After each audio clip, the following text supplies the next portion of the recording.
is to approve our minutes. They threw me moved down on here. Mr. Chairman, I've reviewed the minutes, found it to be in order. My motion to approve the minutes. I have a motion and a second. All in favor signify by saying aye. Aye. Any opposed? Motion carries. Those are approved. Next thing up is our investment report. And there comes our friend, Mr. Beatty.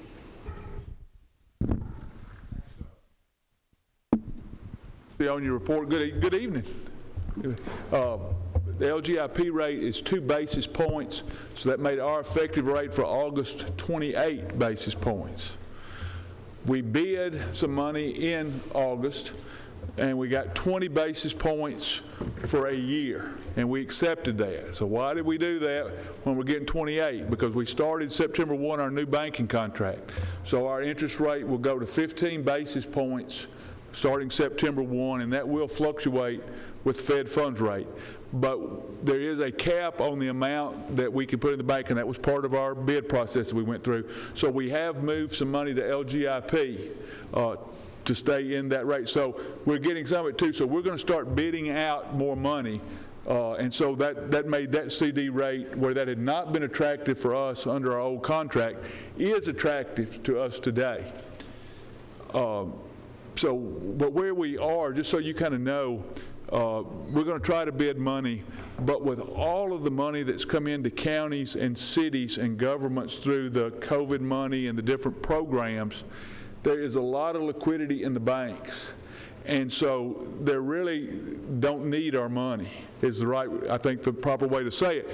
And so there's no reason for them to go out in a CD or whatever and bid a lot of money when they've got cash that they're having trouble investing already. So it's made that a little bit of a difficult market. And we knew that even when we bid, we were pleased with the bids we got, because we had some larger banks who did not bid, who said, with the people we're already banking, we're so flush with cash that we really can't take on another account your size. So knowing that, we're going to keep monitoring that. We're going to bid as much money as we can to try to get a better rate as long as the market kind of holds up. But that's a little different than what we've seen in the past, but that's kind of where we are. So that gives you a background about how we're making decisions and why we're making them.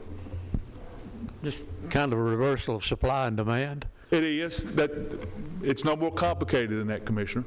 There's just a lot of supply of cash today. Motion to approve the report. Motion and a second. Any questions or further discussion? Hear none. All in favor signify by saying aye. Aye. Any opposed? Motion carries. Thank you, Mr. Beatty. Thank you, sir. You have a good evening. Okay, next is our fund condition report. Lisa. Thank you. I'm going to start with the development tax. At the end of August, we had received $352,500 for development tax, $285,915 for the adequate schools facilities tax. The two combined, compared to last year, we're running at 29% less than what we collected last year for the development tax. Lisa, remind me, what was our estimate for the year with this change? I know. 6 million. I'm afraid we're not, 2 months don't bode well to hit that. Okay, at the end of August, our cash balance totaled $374,930,000, with $335,249,000 being operating funds, $39,682,000 being borrowed funds.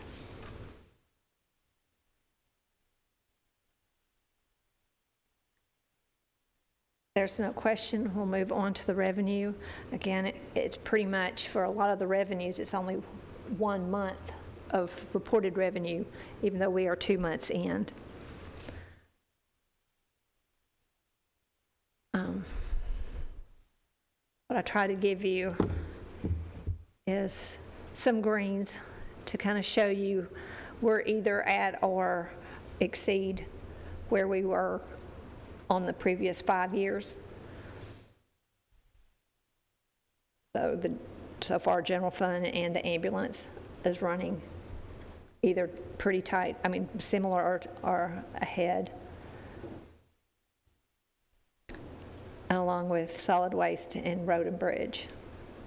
The other ones are just there's just really not as Lois Miller used to say, it's really not enough credible information to say what we're going to do for the rest of the year with really 1 month reporting.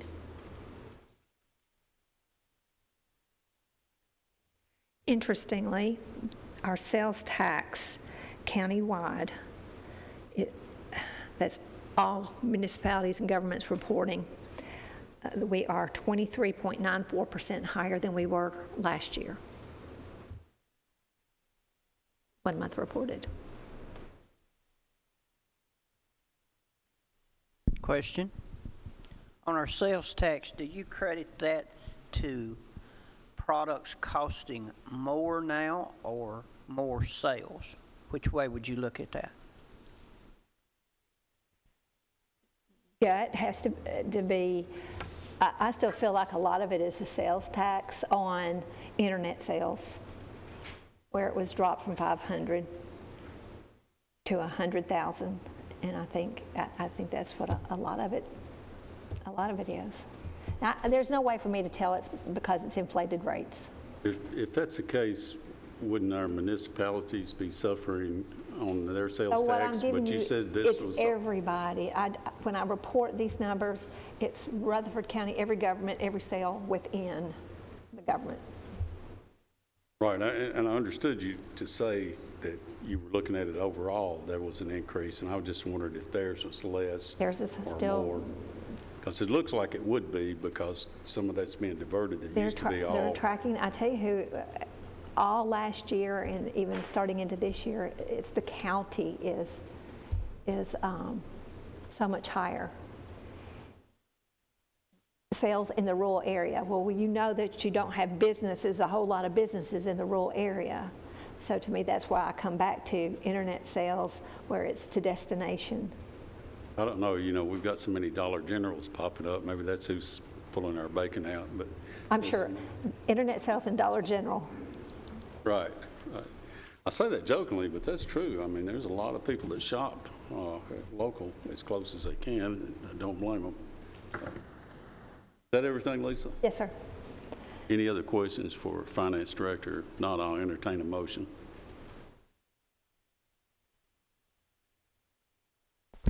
Motion to approve the report. Motion to approve. And a second. Any further questions for Lisa? Hearing none, let's call roll on this. Commissioner Piercy? Yes. Commissioner Stevens? Yes. Commissioner Allen? Yes. Commissioner Dodd? Yes. Commissioner Gooch? Yes. Commissioner Johnson? Yes. Commissioner P? Yes. Okay, motion carries. Next up is risk management. Ed?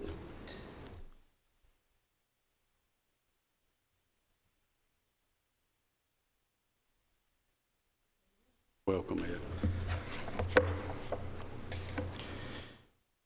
On the Fund 264, the number of total enrollees is 6,329.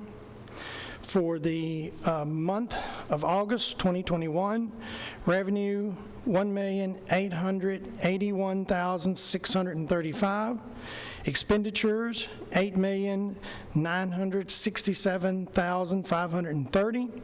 Revenue less expenses, a negative $7,085,895. For the total for the calendar year, you will see $52,967,406. Expenditures, you'll see $59,104,513. Revenue less expenditures, a negative $6,137,107. For the fiscal year total, will be $3,703,928. Expenses, $15,358,017. Revenue less expenditures, a negative $11,654,089. Fund 266, workers' comp for the month of August 2020, $5,307.21. OJI, $59,728.73. Year-to-date total for workers' comp, $7,529.03. OJI, $137,363.11. And the county attorney expense for August 2021, $28,094.72. That concludes my report, Mr. Chairman. Any questions for Mr. Elam? Hearing none, I'll entertain a motion. Motion to approve. Second. Motion and a second. Any further discussion? Hearing none, call roll, please. Commissioner Piercy? Yes. Commissioner Stevens? Commissioner Allen? Yes. Commissioner Dodd? Yes. Commissioner Gooch? Yes. Commissioner Johnson? Yes. Commissioner P? Yes. Thank you, Ed. Thank you. Have a good evening. Next up is our Hazardous Mitigation Grant Award for flood properties and related general funds, a budget amendment. Mr. Hughes, welcome. Seems like I just saw you. Thank you, Chairman. Commissioners, on your iPads, you'll find some documents. One of them is a letter from FEMA announcing that we were granted the awards for buyouts of 4 houses. We have one at 3221 Shadowbrook Drive, Smyrna, one at 5840 Washington Boulevard, Murfreesboro, 5943 Adams Drive, also in Murfreesboro, and one at 650 Baker Road in Smyrna. And these, we will have to pay 12.5% of the total. The total is estimated to be $1,138,910. The federal government will pay 75%.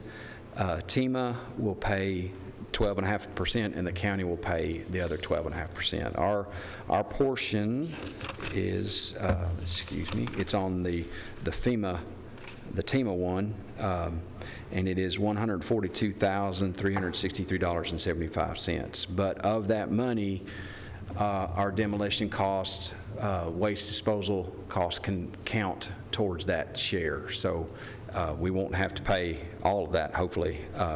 We can use the demo and disposal portions of that. What we're asking, we have the approval from TEMA and FEMA, but we do not have the actual contracts yet. We're just asking that y'all allow the mayor to sign the contract when it is received, and Lisa's already obligated the funds. I think she did a budget transfer. It's also on your iPad with the amount of the county portion coming out of restricted for capital projects line item. And these are repetitive losses, and there's nothing that can be done. We've had Public Works look at it, the engineering department looked at it. There's no way to drain these essentially bowls of what these houses are sitting in, and they've experienced damage to the house itself, damage to the HVA system, to the ductwork, and everything from repetitive flooding damage. So that's what we're asking for tonight, is just the authority for y'all to allow the mayor to sign the contract when we do receive those. Y'all have any questions for me? This property can never be sold, can it? Yes, it will never be sold. It will remain the county's property forever. We will have to have it bush hogged, several. No, we can't sell it. We can. Can we give it away? I don't believe we can. I think we have to keep it. We can make a park out of it. We can dig a pit and make a stormwater management area out of it, but we can't build anything on it or sell it. So really, it couldn't be divided. Say if one piece lied between two other property owners, it couldn't be divided and just give half to half? No, sir, we could Can't do lease that. it. I think we could lease it to them if they wanted to cut it for hay or do whatever without building on it. I think that is allowed, but I don't think we can actually sell it or give it away. Okay, thank you. Yes, sir. I'd like to know the answer to that question. Maybe we need to No, refer I think that that on is the to our- answer. I mean, you cannot sell it. We cannot sell it, yeah. You can do We've looked at that parks. several times on older ones, and we were told that we cannot sell it. I would like to know if we can give it away, Mr. Chairman. The whole thing is that you cannot build on it, Ever again. ever. Can we put a restriction on it and give it to the neighbor and just say that no building is allowed to be put on this property, and let them take care of it so we don't have to mow it and insure it? I mean, there's nothing on it, so what is there to insure? Yes, it's just essentially becomes a field again. Well, it's a liability. If somebody gets hurt, they're going to sue the county. I mean, it's going to have to be added to our insurance. Well, and we've already, I'm trying to remember the year that we did it, but we've got several other properties Right. around the We've county got, that's the same you know, situation. Several that we've had to buy out in the past before I even got here. I understand that it can't be, the property can't be built on, at least the part that's flooding, because I've actually had some people contact me about some parcels in my area that we had bought out, some of the first ones we did off Twin Oak, and are actually wanting to buy the property, and they know they will not be building on it. You know, they want it for hunting or whatever they want. So I'd like to find out if we can work out something to let somebody else take over. From what I remember is it has to stay with the county, and we could lease it for hunting or cutting it for hay or whatnot, but we could not sell it, from what I remember. We'd be money ahead to lease it for $1 and not have to keep it up. I think, Mr. Chairman, there was a request by two neighbors that wanted to use a lot that we owned, and they wanted to use it for a ball field for the neighborhood. And then one part put a community garden in it. Those are two things that I think we checked on that would be acceptable. It sounds like we need a little more information about what we But can and can't do. Yeah, I think the attorney would have to sign the lease, though. We send a request to property management, let them look into that, because like I said, we've got these parcels. What if we end up doing it with these, but we've got these parcels that are out there, find out exactly what we can do. Like I said, I've got people that are asking for them. Commissioner Johnson. Mr. Chairman, I have a couple of questions. How long have these been in the pipeline, Mike? We made the application in 2019. It's almost been 2 years for this. It's taken FEMA that long, I guess, with the pandemic and whatnot, but 2 years is when the application was made. Actually, our EMA department made the application. And I think Lisa said we had several more. Do you have any ballpark figure of how many more parcels out there? I think Chairman P. knows of a couple. There's none that we have right on the list that we're ready to apply for, but there's several that meet that potential. You have to have three losses before you can apply. Okay. Will these be eligible for application for grant on them too? Later, will we be able to apply for some more money somewhere along the way to help out on these? On these? On the future ones. On the future, well, it'll be a new application. Right. There's an application almost every year. Okay. So I was thinking that was correct, but I didn't know whether there was any time frame on it or not. Right. Okay, thank you. We went over this at length the other night. There were at least 3 of us that were on Public Works, and you know, one of the things that jumps out at you is almost all of these places that are flooding, these plots were approved back in the 50s, you know, where we didn't have a lot of the ability now to see the drainage and things like that that we do, you know, the GPS and things like that. Mike is working diligently on any new lots that come out to make sure that those drainage easements are correct. And I know I brought up the other night, we've got countywide, we've got benchmarks out there. And I asked them just to double check, make sure these benchmarks in these areas that have been flooded like that coincide with the information we've got. You know, the GPS heights that are there. I just want to make sure, hey, that we don't have a snafu somewhere that would come back and bite us like these, because these are. No, yes, sir, that's a valid point. What you're speaking of is the urban growth boundary benchmarks and actually control points that were set several years back. But what is being used today are global positioning satellites that surveyors use now. Their equipment picks up several satellites so they know exactly where they are and the elevation they are. So those urban growth boundary benchmarks were set. Some have been lost over time, but what we've started in our department, any older subdivision or any tract of land, we've got an engineer looking at it right now, saying if you're going to build a house, if you're going to add on, if you're going to install a pool or anything like that, we look at it and say, okay, is this a good place to build? Is this need some additional grading work done? Do we need to have an engineer put a plan together? So we'll look at it at first and say, you know, yeah, yes, that's good, or no, that's not. So Chairman P is correct. There was one subdivision went back to 1956 and did not have a house built on it for like almost 60 years. Somebody bought it, the lot for a song, and then built a house, and here we are. But the other ones are from the 80s and 70s and 80s, some of the older subdivisions. But this is really the proverbial millstone around our neck that we're going to have to keep addressing. But I think due diligence is being made to prevent a windfall of all this happening in the future. Am I correct? Right. Yes, sir. And like I told what was the committee? Public Works? Public Works, yes. Planning and Public Works Committee. I don't like FEMA buyouts at all. I'd rather, if we can avoid any of them in the future, I know there's some out there, but whatever we're approving today, I don't want it ever come back and bite us. So we're being diligent and making sure everything's done right.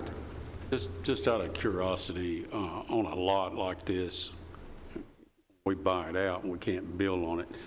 If you went in there and you brought in 50 million tons of dirt and built that up, could you then do something with it? If it didn't have the restrictions that it could never be built on again, if this were a new lot, yes.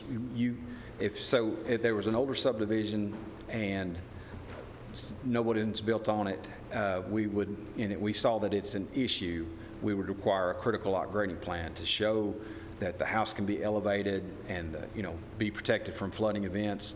But also you have to be careful. Out in the county, we have a conventional septic system, so we can't fill over the top of those. So it's a tricky balance. But any of these lots that we're buying, we can't build on. So, but okay. If it were a different lot somewhere else, yes, I'm just they could. Trying to figure a way that we can get out from under this. Oh yes, right. Thank you. Yes, sir. Mr. Chairman, I have a question. I know we talked about this before, Mike, years ago. I just don't remember the answer. When a house like this has to be removed, are we able to reach out to Habitat for Humanity or anybody to harvest any of the good parts of that property? I don't think we can. Okay. I'm sorry. I mean, I remembered we talked about it, I just couldn't remember what the answer was. Yeah. And then I think at some point we even talked about, could the fire department come and do, training exercises? Is there some way to make some use of this experience? Yes, that we might be able to. There'll have to be some remediation. They'll have to remove, hazardous things that could cause issues if you burned it, the shingles or whatnot, and lead paint and all that. But that's an opportunity because the city's done that recently. But before I got here, and one of the older buyouts, one of the previous owners wanted the front door. It had some sentimental value. They weren't allowed to get that front door. It was not one of the restrictions, so. Any other questions for Mr. Hughes in this proposal? If not, I'll be entertaining a motion. I'll make a motion to approve as presented. Second. Okay, we have a motion and a second. Any other questions for Mike? Hearing none, call roll, please. Commissioner Piercy? Yes. Commissioner Stevens? No. Commissioner Allen? Yes. Commissioner Dodd? Yes. Commissioner Gooch? Yes. Commissioner Johnson? Yes. Commissioner P? Yes. Thank you, Carries. and I will check on the leasing and all that other stuff for us. Thank you. We've got some time because we have not received the contract. Right, and that'll be going to, I guess, to property management, and they can report back to us. Thank you, Mike. Just in case, if the mayor needs help with the fight on. Okay, next, I think we have actually not going to look at this item 6, this lease, or are we? No, Mr. Chairman, I talked to the Vice President this afternoon. They had presented an option to us, but they actually wanted the section of property where we're planning on relocating our convenience center site off of Weekly onto G Street, and they wanted the site for a parking lot where we're planning on putting our convenience center. We offered them a second, the back half of that, past Ms. Kroll's office, and they said that they probably prefer the lot that we have. So they're not interested in purchasing or leasing at this point. Thank you. But they said if we change our mind and we want to move to the back one, they'd be interested. Okay, next up is the application for the 2021 Homeland Security Grant, and I guess, Mr. Clark, welcome. Chairman, committee. Emergency Management is requesting to apply for the 2021 Homeland Security Grant. This is an annual 100% reimbursement grant that we apply for each year. The total of that is $144,737. 114. 14,000, I think. 114. Yeah, I'm sorry, 114,737. 114, glare. I apologize. We did see this in public safety, and like I said, this is a reoccurring grant money that they're trying to give us, so I'll entertain a motion unless you have more questions. Motion to approve, Mr. Chairman. Thank you, sir. I have a motion and a second. Any other questions for Mr. Clark? Hearing none, call roll. Commissioner Piercy? Yes. Commissioner Stevens? Yes. Commissioner Allen? Yes. Commissioner Dodd? Yes. Commissioner Gooch? Yes. Commissioner Johnson? Yes. Commissioner P? Yes. Okay, motion carries. Next is a general fund budget amendment for the 2019 Homeland Security Grant. I think this is leftover money, isn't it, Lisa? Yes, sir, it is. It's a request to move the monies for the 2019 Homeland Security Grant that was not spent last year, and we're rolling it over into this year to spend a total of $38,051. Okay, you've heard the request. Do I hear a motion or any questions? Motion to approve. Second. I have a motion and a second. Any further discussion? Hearing none, call roll, please. Commissioner Piercy? Yes. Commissioner Stevens? Yes. Commissioner Allen? Yes. Commissioner Dodd? Yes. Commissioner Gooch? Commissioner Johnson? Commissioner P? Yes, motion carries. Okay, next is the utilization of Motorola equipment credit. So back in June, I was in front of you requesting to utilize some credit that we realized that we had received from Motorola. It was a sum of approximately $430,000. Since then, we have a new employee that replaced our old communication coordinator. And after review of those requests that we had asked and you approved, we had found out that there are some needs out there that the Sheriff's Department needed and some other items. So kudos to our new communication coordinator, Brian Rowland, and we are requesting to change that proposal, and you have that proposal there in front of you and the items that are listed. Also included in that continuous is what we discussed was the FSO Motorola representative that us and Murfreesboro would share. That contract would be a 10-year contract. However, in this credit, we could receive that employee inside this credit for 1.5 years. So we would return back and try to place that in our budget. I think it would be July 23, 24 budget. 2023, 2024 budget. And we're requesting that it would be that 10-year contract. If you recall, that was approved through this committee back in June. But we wanted to be transparent of the changes that we seen that we needed. And along with that, we wanted to bring this back to you through the committee and then through the commission.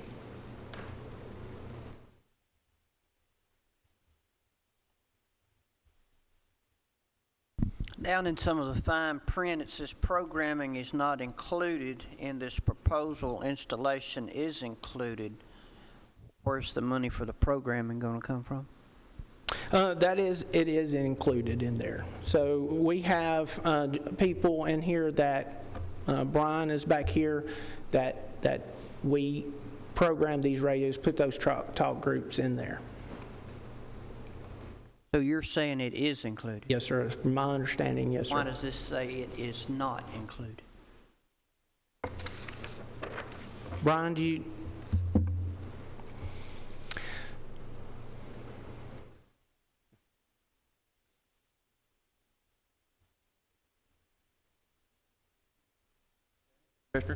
Basically, we do that in-house. We have the ability with the new system to push updates to radios out remotely, so they're over-the-air programmed.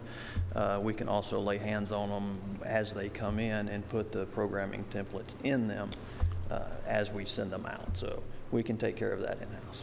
So there is no additional cost for the programming? That is correct. My salary is what that is. That's what it should have said. This Not being done by straight Motorola. from Motorola. It's what we're looking at, straight from Motorola. That's correct. So that's why. So the bottom dollar now is $439.80, $883.60. Is that correct? The credit. That's the credit, and I think they're just throwing in an extra $1,200 for us, it looks like. Correct. It's previously been approved anyway, hasn't it? Sir? This has previously been approved anyway. It was, but we, like I said, being some changes there, we felt that it was appropriate to bring that back to you to make sure that everything was transparent. We need another motion to approve this, Mr. Chairman. So moved. Thank you, sir. Do I hear a second? I have a motion and a second. Do we have any other questions for Director Clark? Hearing none, call roll. Commissioner Pearson?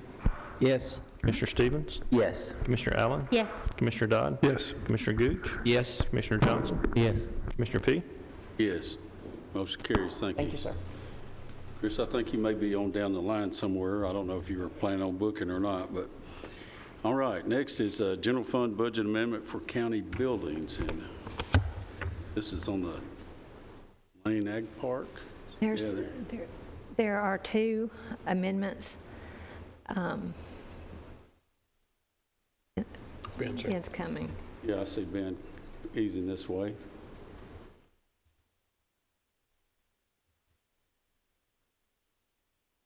Well, Welcome, Mr. Mankin.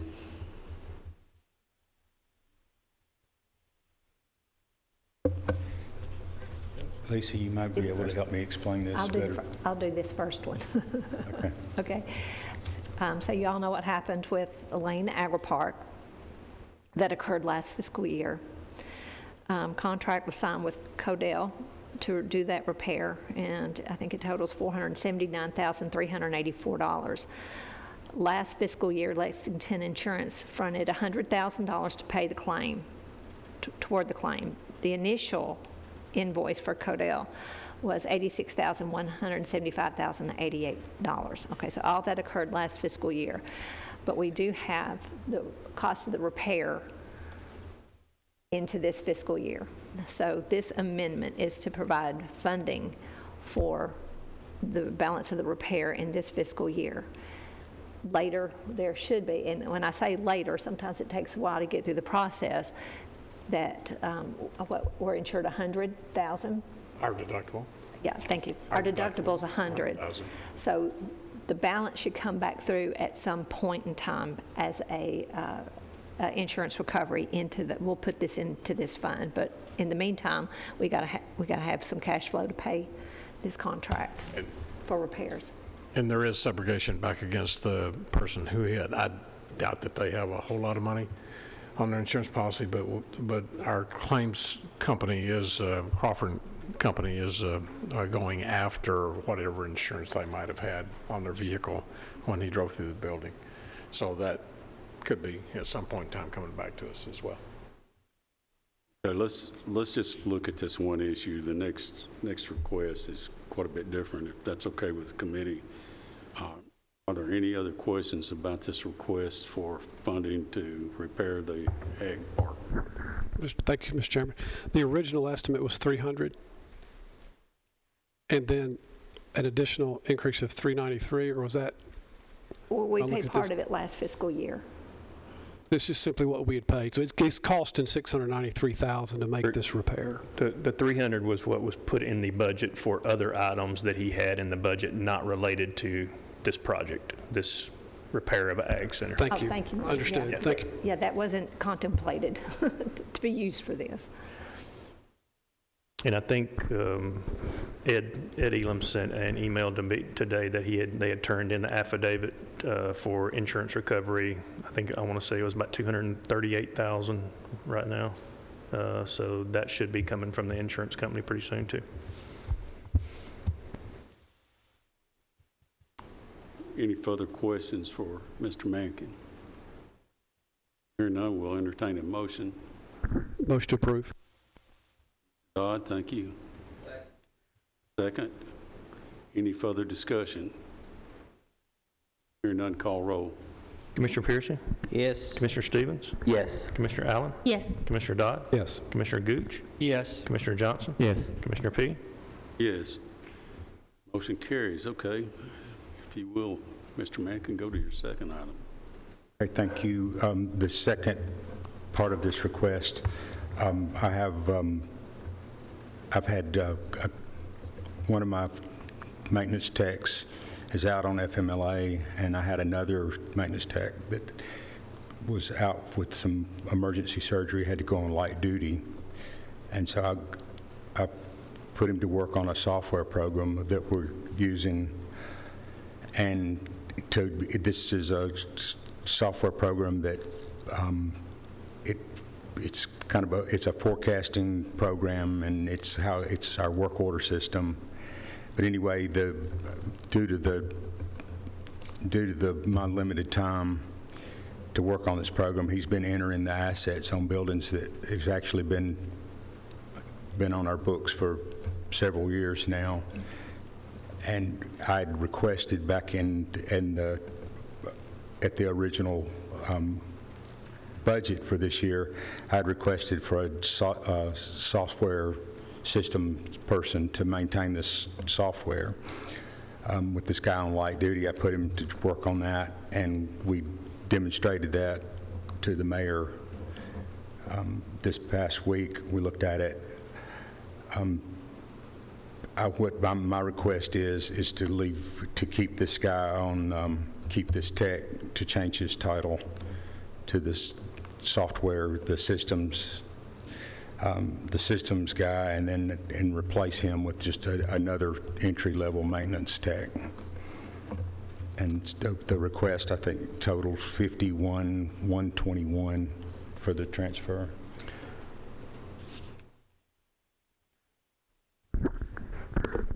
Hey, Mayor. Thank you, Mr. Chairman, members of the committee. I had talked with Ben in last year's budget. As you know, we talked it over. We did not fund a requested additional person. We were trying to watch what we were spending last year. He has one person who is out on FLMA and maybe out on an organ donor list, maybe sometime. And basically short. 2 people, Ben, or just 1? 2? Well, with this guy on light duty, that leaves me short 2 people. Okay, and so we had one that went out with some minor surgery, came back, and that's who has kind of taken this software program that they've had for some time and really taken to it. And there's, after the demonstration, I want to bring that demonstration, get him to come to property management to show you what it can do, because I think the software can really save us a lot of money. It will automatically pop up every 6 months, every year, whenever it tells us to change filters. It tells us they can start downloading all this data on all of our buildings, and when the maintenance should be done, instead of us reacting, we'll know on the front end, so we can be proactive on our building maintenance. And Mr. Chairman, as you know, that taking care of a building is tough. Things just happen, but if you take care of it well, it will save you money long term. So we'd like to move him into that position. I support this request, even though it's in the middle of the budget year. But he's overworked, he and his team. The number of buildings that we continue to acquire, just like 20 North, they're really struggling right now. Ben, how are you? Are you having to work your other guys overtime to cover some before these people are out? Well, when the office is closed, we're closed, and so they will work overtime. They're not working a tremendous amount of overtime, but they will. They're on call 24. I've got somebody on call 24/7, and so they're not, like I say, they're not working a tremendous amount of overtime, but they do work. Over the past couple of weekends, I think I've had a guy working. I was just wondering how you kept the grass mowed and everything else out there. Commissioner Johnson's got something for us. Inherently, it's kind of a touchy situation, adding personnel just after we've approved the budget. But there's the old saying, there's nothing constant but change. And we have to be proactive and address the situations. So I have no problem with making a motion that we go ahead and approve this. I have a motion to approve this budget request. Yeah, basically adding one person. Yes, sir. That's correct. Yes, sir. It'll be funded out of the unassigned fund balance. Do I hear a second?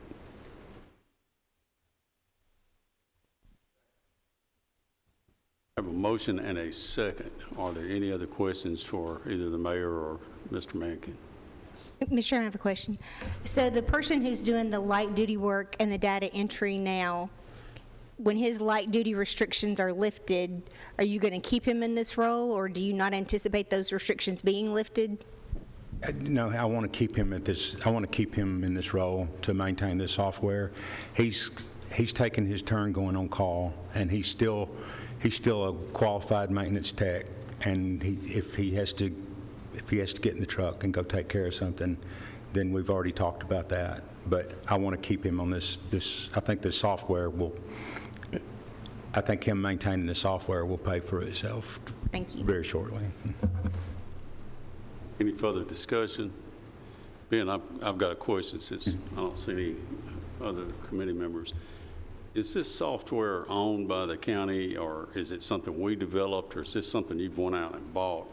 I mean, I'm familiar with these programs, having worked in maintenance like that, and most of these are like software programs that you buy that'll maintain your, everything we were speaking of. You Right, know, that's correct. We do own is this. that what this is? We own this, or is this something we're renting, or what's the story on it? No, we do own the software. So who developed it? It's a company, Micromain, out of Austin, Texas. Okay, but we own it, so we can play with it.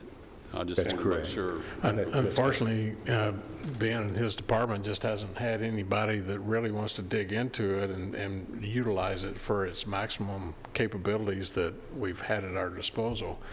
And the gentleman who he's got over there now utilizing it is real excited about it, and has showed some stuff to me that was pretty amazing. We had 3 years ago, when I first got here, we went out and looked at a system that MTSU had that they were using on campus, and he was thinking about copywriting his maintenance program, and we've had this all along. It's just he hasn't had anybody with those technical skills to utilize it. So I think it can really help us and save us a lot of money, don't you, Ben?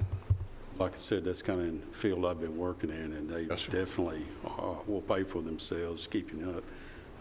Too, if you went out and bought this new, you're talking about $300,000 or $400,000 for these type programs. But anyway, No, sir, we've owned it, and we've owned it. We pay for some support and a little bit of training along the way, but we own the software. So. any other questions or discussion? Hearing none, call roll. Commissioner Piercy? Yes. Commissioner Stevens? Yes. Commissioner Allen? Yes. Commissioner Dodd? Yes. Commissioner Gooch? Yes. Commissioner Johnson? Yes. Commissioner P? Yes. Okay, motion carries. Thank you, Ben. Thank you. All right, next is a general fund budget amendment for the sheriff's office. Rebel, how are you this evening? Good. I have a general fund budget amendment in the amount of $4,000 to be moved in our TBI sex offender registry to pay fees to TBI, their portion of our fees that we receive. Can I do the second one? The second one is, I do the second one? let me do the second one. With no objection. The wrecked vehicle. The wrecked vehicle. Okay, this is, there was one of the leased vehicles was wrecked, and it was a leased vehicle, so now we get to own the vehicle. We did receive money from insurance recovery, and so that's what this amendment is recognizing $28,200 from the insurance recovery and putting that money into motor vehicles so that we can buy our wrecked vehicle. A totaled vehicle. Totaled. That was not our fault. And the subject was arrested for DUI. Okay, you've heard the request. We actually saw these at Public Safety, and they were approved. One is getting our bookkeeping right, that $4,000. But Motion to approve. okay, I have a motion to approve. And a second. Thank you. Y'all don't be shy. Any other questions or discussion? Hearing none, call roll. Commissioner Piercy? Yes. Commissioner Stevens? Yes. Commissioner Allen? Yes. Commissioner Dodd? Yes. Commissioner Gooch? Commissioner Johnson? Yes. Commissioner P? Yes. Motion carries. Okay, you've got another one there, I believe. The second one is, need $30,000 that I'm taking out of, it's a drug fund. Out of our confidentials, 20, law enforcement equipment's 10. I'm having to put that 30 in the maintenance and repair of vehicles. Solely underestimated how much it would take. Hopefully this will last all year. I just failed to look at what they spent last year, and we did, what, 5 budgets this year? And so I just made a mistake. And I need to shore that up so we don't have to do it later on. So the total was $30,000. Okay, you've heard the request for moving money from one line item to cover this. Do I hear a motion? Did this go through public safety? What was the vote? It did. Motion to approve. I have a motion and a second. Any other questions for Preble? Hearing none, call roll, please. Commissioner Piercy? Yes. Commissioner Stevens? Yes. Commissioner Allen? Commissioner Dodd? Yes. Commissioner Gooch? Yes. Commissioner Johnson? Yes. Commissioner P? Yes, motion carries. Thank you. Okay. Okay, next item up is a discussion of the loss of revenue due to emission testing ceasing. And Lisa, we're used to seeing you behind this counter here. It's kind of nice to see you out there.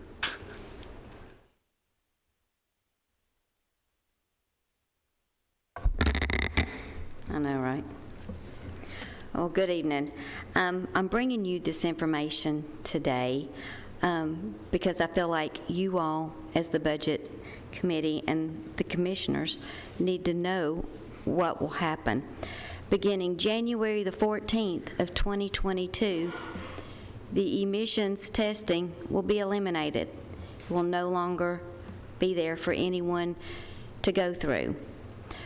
Right now, for every car that goes through emissions, the clerk's office receives $1 of the $9 that's collected. And I'll break that down for you a little bit. The cost of the emissions testing is $9. Opus, which is the company that performs the testing, collects $6.20 of that $9. TDEC receives $2.80 of the $9. Then TDEC sends the county clerk's office their $1 that we receive per vehicle. So I'm going to give you some numbers. In 2018, sure, the total price for an emissions testing is $9. Of the $9, Opus, which is the company that performs the testing, collects $6.20. TDEC receives $2.80. Then TDEC will send the county clerk's office the $1 per testing from the $2.80. So these are the numbers of vehicles that were tested in 2018. 494 vehicles were tested in 2018. 2019, 271,761 vehicles were tested. Now, in 2020, we had a decline, and we tested 216,365 vehicles. So far in this year, as of Monday, September the 7th, there has been 194,361 vehicles tested. Again, sure. 194,361. Okay. So that the county clerk's office receives $1 per vehicle, and those go into our fees. So, again, effective January the 14th, the emissions testing requirement will no longer be available, resulting in a decrease of $1 per vehicle that would go through emissions. And I'm bringing you this information. In 2018, legislation passed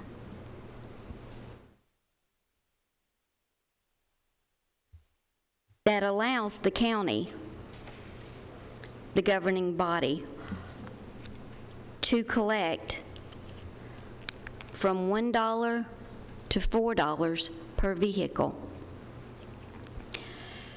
However you decide to do that, if you decide to do anything, the county clerk's office will receive the first dollar. So, if the governing body decided they wanted to increase the amount after the emissions testing has gone away, to increase the registration fee, then the county clerk's office would receive the first dollar. And then the county general fund, however they decide it would needed to be used, would receive the $1 or $2 or $3. So this is Public Chapter 953, and I think that may be out there for you to read. It's under Section 5, and it describes what I've just told you in simple terms. But so with the conservative numbers that I gave you from 2020, if you were to collect to increase it or decide to, if you were to increase it by $2, please keep in mind the first dollar goes to the county clerk's office. That would be 216,365 vehicles. If you increased it by $2, that would be $432,730. If you were to increase it $3, that would be $649,095. If you were to decide to go with the full $4, it would increase by $865,460. Again, I'm bringing you this information, which gives the county the ability to recoup the revenue that it will be losing once the emissions is eliminated. I'll be glad to answer any questions. Make a clarification, that when Lisa says that she gets to keep $1 for fees, know that she returns excess fees to the county. So that dollar, while she calls it her fees, it's really revenue to the general fund. I just want you to think that that dollar stays in her office. It really impacts the general fund in the end. This dollar. Yeah. Yes. All of the emissions dollar. The emissions dollar. So when that goes away, I see that it is going to be a 200 and some odd, whichever year, our high year so far was $271,000 impact to the general fund. It would be a loss. Lisa, would this fee be paid, say, for instance, if I go in and I buy my tags, that would be administrative fee that would be tacked on to the cost of my tag, or where is that actually being billed at? Yes, that would be billed at the time that you would register your vehicle, whether it be a renewal or the first time you buy a tag. That's where it would be tacked on at. So the county clerk's office would actually collect that fee for the county. Instead of OFIS and then TDEC and sending $1 back, you would collect it directly. That is correct. But keep in mind, the citizens are going to they're no longer going to have to go through emissions, and they're no longer going to have to pay the $9. Who does the building belong to? I'm sorry, I didn't. Who does the building belong to? The building in Smyrna, that's Rutherford County property. The building off of Salem Highway, I don't believe we own that property. I believe Opus leases that property. Did we have any expense in that operations out there at all? Utilities, employees, anything? Was it all state level or what? That's all Opus. They employ, they maintain, it's their computer systems. They take care of that. Thank you. I was going to say there was a change somewhere, because I recollect that once upon a time, out of that $9, or actually the $10 that it used to be, we got 25 cents. And Right. so I don't know where this dollar came from. When did that jump out there and we started getting that windfall of 75 more cents? You're correct. At one time, it was $10 and the county received 25 cents per transaction. So approximately 5 years ago, that changed. Okay. So, Commissioner Allen. If we increase the fee, are the funds restricted in any way? Does it have to be used for roads or anything like that? Or can it just go to general fund? That would be determined. There's no legal restriction on it right now that we're aware of? That's up to the commission. If we increase these funds, when could we start it? I mean, I wouldn't want to, if we did, I wouldn't want to start it till after the emissions ended. Per the language that, how I read it, it would be after the emissions is eliminated, After January. after January. Commissioner- As of January the 14th, it will not be there. Mr. Johnson. Well, let's address the elephant in the room, something that would be viable. 21 years ago, the wheel tax was raised, okay? The figures that I'm going to give you now would really be worthwhile to deal with, okay? I figured up the average of basically what had already been gone through for this year, 9 months. Okay, so it'd be somewhere around 259,000 vehicles for a 12-month period. Okay, so in 2000, the wheel tax was increased $20. That equates to a nickel a day, $1.66 a month. Okay, just round this off to 250,000 vehicles. Really thinking outside the box, a $20 wheel tax increase would net $5 million. Correct, Lisa? 5 pennies. I don't have my calculator and I can't do mental math. You want to borrow one? Okay. Okay, that would bring in $5 million. That's a little bit over 5 cents on your property tax, correct, Lisa? About $1 million per tax, yeah. Okay, all right. So the way the money is doled out now is 40% goes to the schools, okay? 30% goes to the highway department. 30% goes to the general fund, okay? So that would be, at this $5 million, at that formula, that would be $1.5 million to the general fund, $2 million to the schools, and another $1.5 million to the highway department. Okay, there's 2 different scenarios. Okay, it's 40, 30, 30. Okay, what if this was changed to 25% to the general fund, 25% to the highway department, and 50% for the school fund? Okay, that would be $1,250,000 for the general fund, $1,250,000 for the highway department, and $2,500,000 for the school fund. Okay. Right. Now, the emission that we're paying now is $9.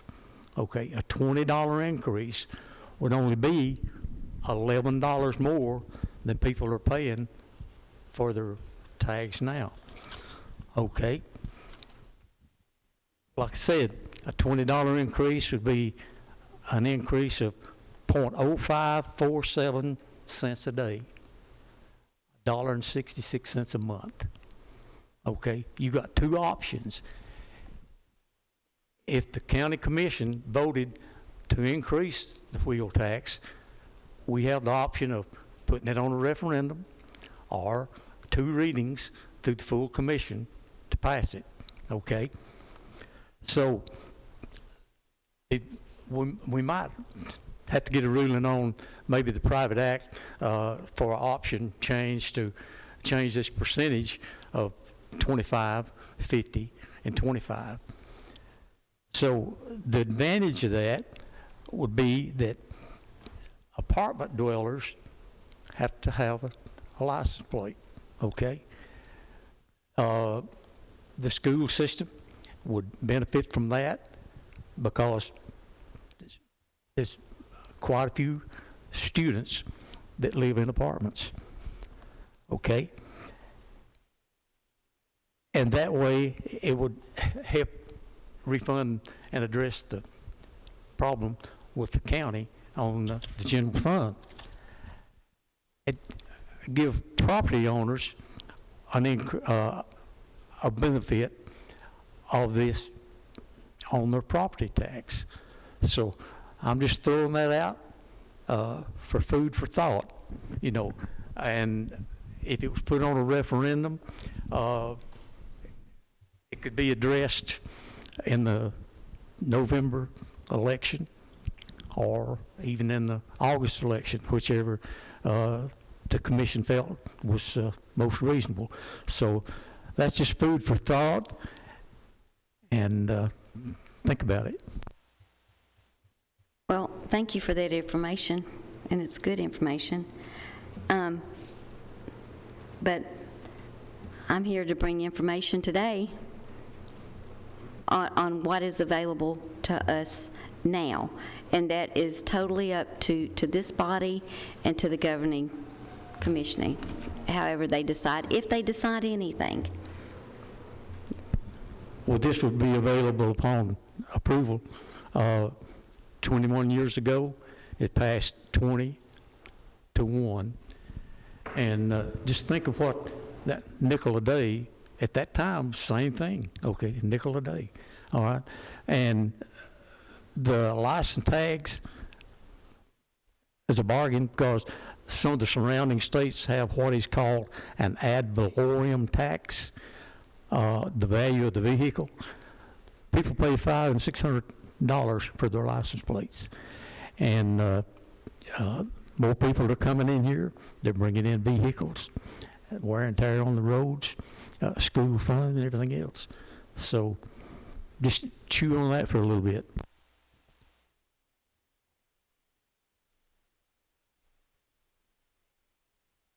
Anybody else? I'm sorry? It's awful quiet. It is, isn't it? Well, I remember a lot of that history that Commissioner Johnson is talking about, and I agree, you know, there's things to be said about our apartment dwellers. However, tonight, we will look at, and not disregarding Commissioner Johnson's suggestion, you know, personally, I don't have a problem with the referendum. People get to choose. You know, if we decide to go that way, that's something we can definitely look at doing. However, I would like us to address Lisa's question for tonight about whether we want to add anything to supplement the fee that'll be going away that we've been getting. Emissions ends in the first of next year. Any discussion or motions along that line? Mr. Stevens. Thank you, Mr. Chairman. Do we have any idea where we would use this money if the fee were increased to $4?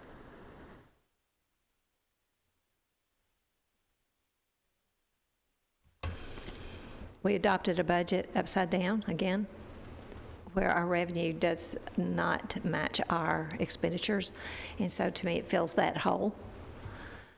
I mean, it will come in as fees and come into the general fund. I mean, that's how it will come into our budget. It will come to the general fund. So it's not allocated directly? No, all the excess fees. Not these fees. All excess fees come into the general fund. Well, I guess I was just interested to know if there was anything that anybody already had in mind to spend the money on. I do. Debt reduction. Well, and I'd say that you've already spent it. Okay, you've already spent it, so put it towards Well, I mean, our debt. when I say already spent it, is that your appropriations for the current year exceed our estimated That's revenues. correct. So that's why I say you already spent it. Sure. Has That's there in our been a accumulated debt specific total. use for the dollar we get now? Or not? It comes in as a fee, and the excess fees are turned over to the county general fund. So how many pennies, Lisa, would it take for us to balance our budget? But was it 13? So this could go towards that That's what I'm reduction. saying. So it shows that we're reducing our debt, long-term And debt. it could be 1 penny. It would be about 1 penny, correct? Yeah, our 1 penny. 250,000 About a million. cars, $4 each, it would be a penny. That's correct. And on this, if you see my name on there, I was a co-prime sponsor on it in 18. The intent was, when we sponsored this, Bo Watson was a prime on it.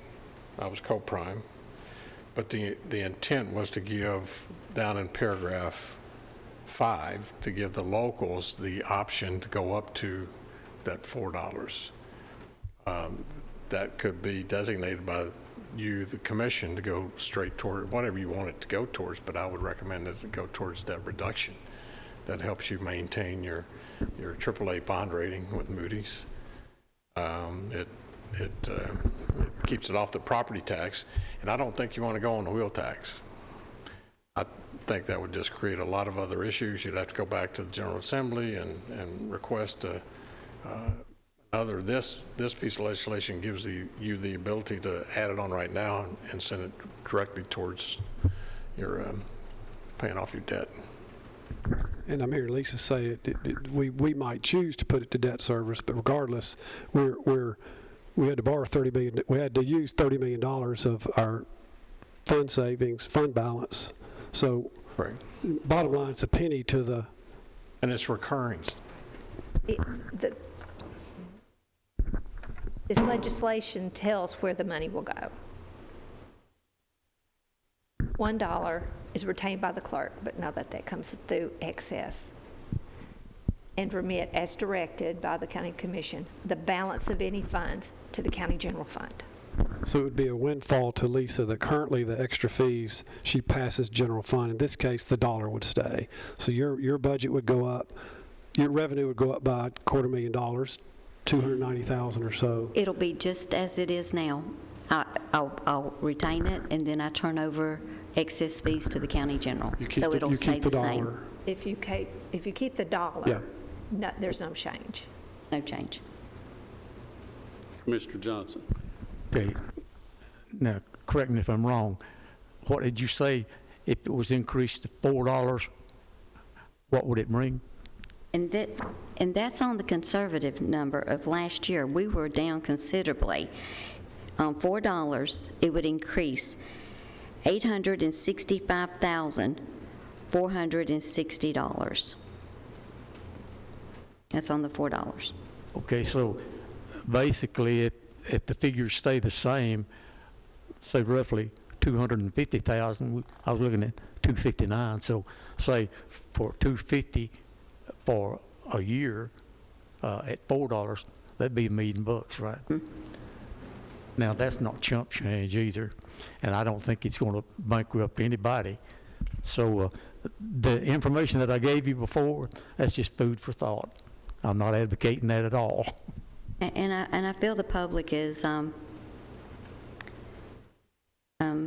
glad to see emissions testing go away. I hear that constantly. A lot of people can't afford to put several $1,000s into a vehicle, but they still want to keep their vehicle legal. So I believe our numbers in vehicles that we register will go up. I agree with you because more people are coming in. So That too. if we advocate this, this could go into effect immediately in January, right? January 14th. Okay. 14. 15. Or 15. 15. Commissioner Allen. Yeah, I had a question about the effective date as well, because if my tags expire in January, they expire in January, not January 13th. That's right. So I'm not coming in January to get my tags, right? Not till after the 14th. Well, to answer that, if you come in on January the 13th, regardless of when your tags expire, you're going to go through emissions. If you come in on January the 14th, regardless of when your tags expire, you're not going to emissions. So that's kind of my thinking. That's kind of my point. Okay, what if my tags expired in December and I'm just late getting there? If you come in on the 13th, emissions is required. If you come in on the 14th, it is not. So I'm just curious about how we would want to do the effective date. It seems muddy to do it in the middle of the month. Seems like it would be cleaner to implement if we did it at the first of the month. The way I read this, like you, we can't do it until after it expires. Well, So- I'll still, the county clerk's office will still be receiving that $1 per emissions through January the 13th. It will stop on January the 14th. So if it was February 1, you're losing 2 weeks of that dollar potentially? Yes.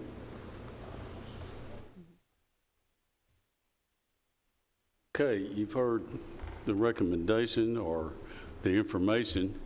Do I hear a motion? I just had a question as far as administration in your office to increase your fee. Is that difficult to do it mid-month? Yes.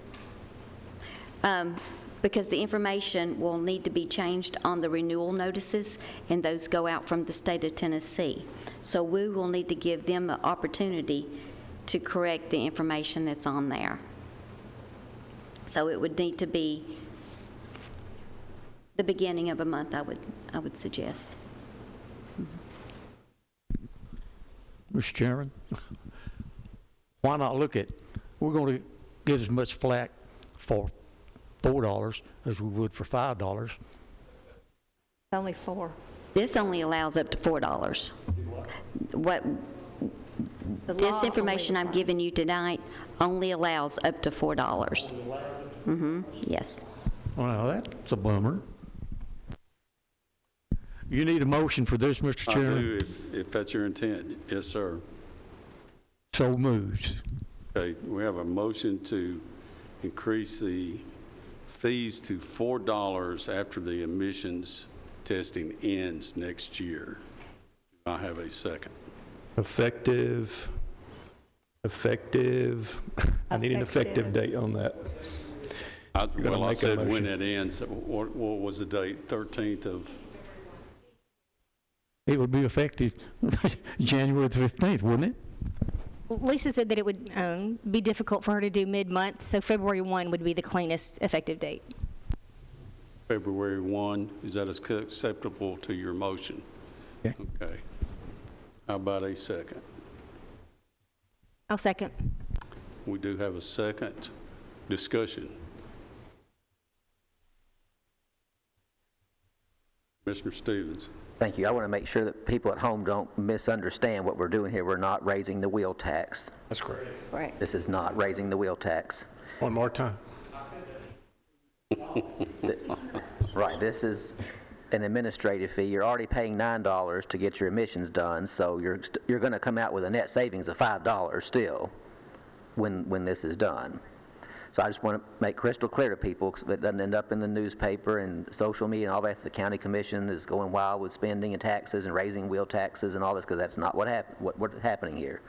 It's an administrative fee that the county's losing by the emissions going away, which I think everybody is very happy about. And so this is a way to offset the loss of something that they were already paying anyway. And so they're actually saving $5 with this. That's correct. I think most people are like me. I'd pay $10 not to have to wait in that line over there. I think you're right, Chairman. Mr. Johnson. So the bottom dollar is they're saving $8, and it's going to cost them only $3 more. You don't have to be a rocket scientist to figure that out. Okay, so we have a motion and a second. Any other discussion? Mr. Piercy. I do have a comment toward what Mr. Stevens was saying. This is not the only fee that's being raised either. We have looked at some other fees across the board in different things, so we're not just picking on the admissions testing money. Well, I'll make a quick comment on that too. Most times when you see us raise a fee, we're doing that to cover our cost. We're not doing that to gouge and try to make more revenue. Now, in some cases, we may make more revenue, but in most instances where we're raising these fees like that, it is to cover our cost. Now, it costs us more than the $4 that we would change if this motion passes to operate her office over there, promise you. So we're making some money recouping what our costs are. Maybe that's the best way to put that. Commissioner Gooch. So I understand that we're doing the dollar because the clerk's office is going to be missing $1 once the testing goes away. But what's the rationale for going up to the $4 again? Just because we can, or is there?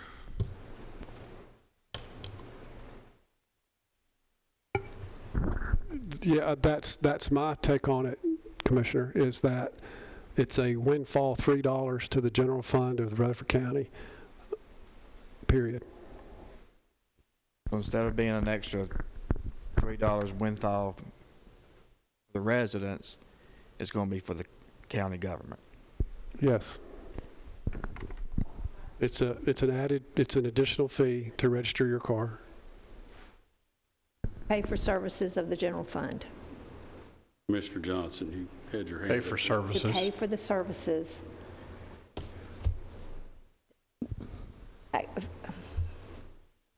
There's general fund expenditures that we are using one-time revenue, our fund balance, to cover. We get ourselves into issues into the next year where expenses increase, but revenues don't increase at the same rate. And we find ourselves adopting budgets that are upside down. So I understand where you're saying that it's... Don't get me wrong, I answered the gentleman's question. I support this because it's an opportunity to put money in the general fund, period. So it's an increase to the general fund because we have an opportunity to do it. The state legislature granted us an opportunity to add $4 to the registration vehicle, and we're choosing, this board thus far has made a motion to do so. Mr. Johnson. Well, my rationale is I'd a whole lot rather increase it by $3 to garner almost $1 million. That's $1 million that we don't have to look at for a property tax increase. And that $3, if you divide that by 365, what would that be? 3 cents a day? So to me, I mean, it's not going to break anybody, and I'd a whole lot rather take a baby step as to take a flying leap. Mr. Gooch. Okay, before this law, did we have the authority to raise the registration fee, or was that set? We did have the authority? No, we did not. I think it's said, isn't it, Lisa, what we did not. do for the clerk?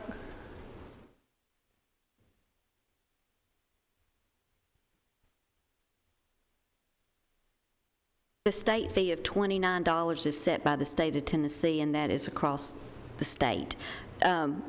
Where the counties come in is wheel tax, and that's $52.50. So we didn't have the option before this law to raise that $29 to $34 or anything like that? No. Not by vote of the county commission. You'd have to go back through the referendum and try to increase your wheel tax that way. Well, I wasn't talking about the wheel tax, I was talking about the registration fee. Mr. Chairman, I want to weigh in on that too in terms of rationale.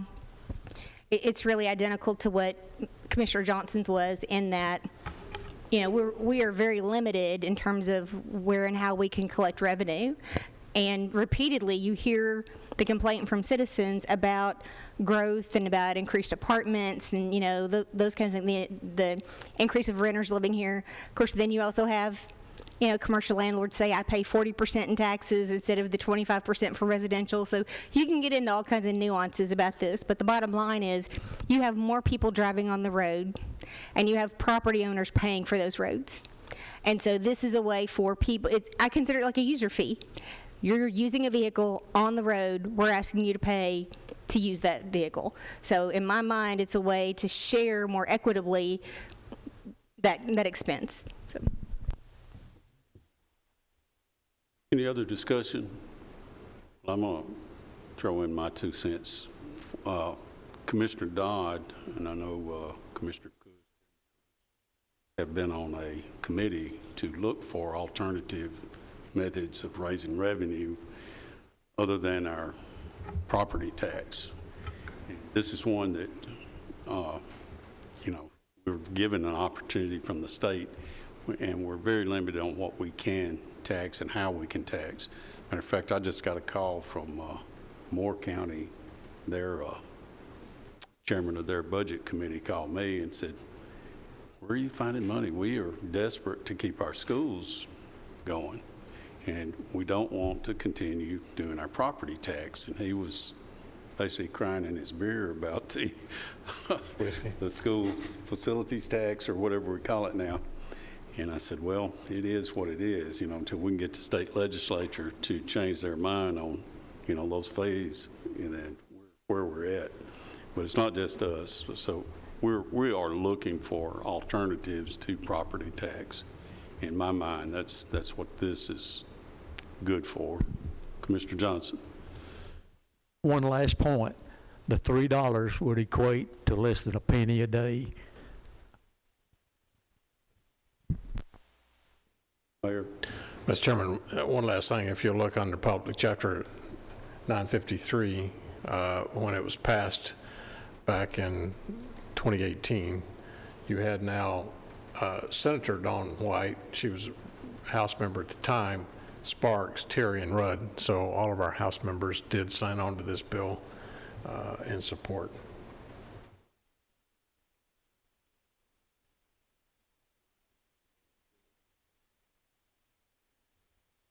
I've got a few more I'd like to see them support, but any other discussion on this motion to change the fee to $4?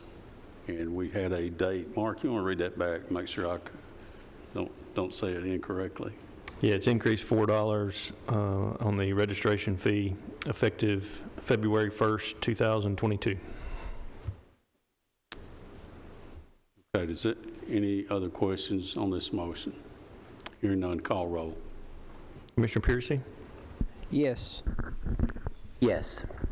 Commissioner Allen? Yes. Commissioner Dodd? Yes. Commissioner Gooch? Yes. Commissioner Johnson? Yes. Commissioner P? Yes. Motion carries. Thank you, gentlemen and ladies. Commissioner Piercy. Just for clarification, that $4 is going to show up on the 2950 side of their bill, not the 5250. That's correct. Thank you. Right. Well, Lisa, thank you. Didn't know it was going to take this long, but thank you very much for the help. Next item is a general fund budget amendment for the Recovery Court grant. Now, I guess Lisa's going to cover that for us. Yes, sir. This amendment is requested to appropriate funds that has been awarded from the Office of Criminal Justice Program for reentry evidence-based project. The award will be used to expand and enhance the reentry program at the Adult Detention Center. It's going to be used to increase part-time hours for a case manager, add access to their CSS purchase program, and office supplies and various other items, as you can see on this. This grant is from September 1, 21, and 6/30/2022, and it does not require a match. $49,922 is the amount of the grant. You've heard the request for the grant. I believe we saw this at Public Safety, and I know that it was approved there. I'll make a motion to approve. We have a motion to approve and a second. Mr. Piercy, any other discussion? Hearing none, call roll. Commissioner Piercy? Yes. Commissioner Stevens? Yes. Commissioner Allen? Yes. Commissioner Dodd? Yes. Commissioner Gooch? Yes. Commissioner Johnson? Yes. Commissioner P? Yes, motion carries. Okay, next is a recommended expenditures for the Governor's Direct Appropriations Grant. And I'm not sure who's going to do that. Take it. Mayor? Okay. Thank you, Mr. Chairman, members of the committee. We brought this up at Public Safety the other night and got approval. You'll see on your SharePoint, when we went through each department's budgets and they were presenting their budget to me, and as I brought it to each one of the standing committees, there were some items that they had requested, the difference between their needs and their wants budget, and there were several things that I cut out, requested for them to cut out. They went along with it. I told them that we were anticipating back last spring, knowing that if the General Assembly passed the Gov 21 grant, which was about 1.7, a little over 1.7 million, Lisa. Right. Correct. That we would be able to come back in and restore it after July 1. So you'll see on your SharePoint some of the, let me just hit some of the items. Security systems for OIT at $175,000. They're putting in new swipe pads and swipe cards for all of our EMT facilities. You'll see extrication tools, 3 sets, cardiac monitors. One of the big things I think was really big that we were able to put back in with this grant is the power load system. That power load system will really help us on injuries from our EMTs and paramedics. It's a power lift on the gurney. That's where we were getting a lot of back injuries, and it's an automatic, just it lifts up and goes right back in the back of the ambulance. On down to roof replacement, you'll see there $25,000. That was at Rockvale. Rockvale, the old school was in bad repair. Now, I'm sorry, roof replacement on EMS? I think that's on EMS, yeah. I'm sorry. Yeah, the roof replacement we took care of last month, and the commission authorized an allocation from this. I've got $24,000, which needs to be added to this amount. The 1 million you're seeing on SharePoint, 1,334,278. We need to add $24,000 for Rockville, and that's a $50,000 replacement. The Conservation Committee is ready to put in. They have the money raised to put in a new floor. And then Mr. Bodary, Mr. Spurlock, I believe, have stated that Rockvale wants to use that facility for their wrestling team, and they're willing to go in half of the $50,000 price, so that would be $24,000 for us, and they'll take $24,000 since they're going to be utilizing. I believe it's right. If you've been to the Rockville 4th of July picnic, it's the building there in the back, the old gym. It needs a new roof on it. I think the Rueton Club currently has that. They've already received 3 bids, and that's the best price on that. The total is $1,358,278 when you add the $24,000 amount for the Rockville roof. I'll remind you that gym allocation was already funded last month. The commission already funded that with a resolution. Motion to approve. We have a motion to approve. Do I hear a second?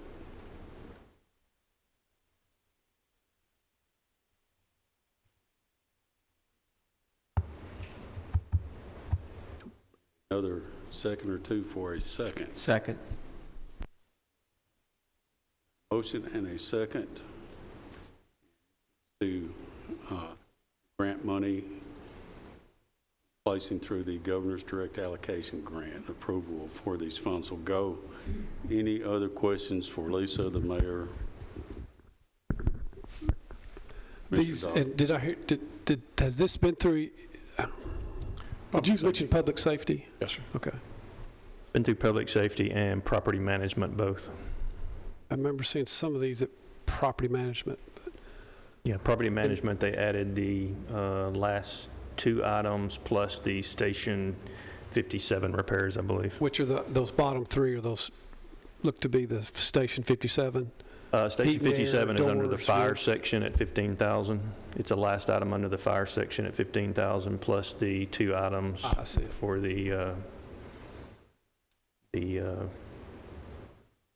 actually, I'm sorry, the community, the CWC was added at public safety, that just the maintenance was added at, and the Station 57 repairs was added at property management for Ben's department. And these were looked at on the 2021, 2022 budget and were pulled. That's correct. So a correctional work center getting a 4x4 truck, crew cab, was considered last year and postponed. Yes, sir. This is what they're planning on doing, the Correctional Work Center, is instead of loading up the trailer with the restroom facility on it, porta potty, if they get a call and said there's 4 bags of trash out on Buckeye Bottom Road or Floration Road, they can get 2 inmates, hop in that crew cab, and go out and pick them up and get them off the road. That's what they're planning on using that for. Because the other ones are the ones when they have the trailer, they'll have a whole crew in a van, and they'll take them out and work I-24 or A-40, a lot of our state routes, I-24 and Jefferson Pike, et cetera. These items, were they cut from the want budget or the need budget?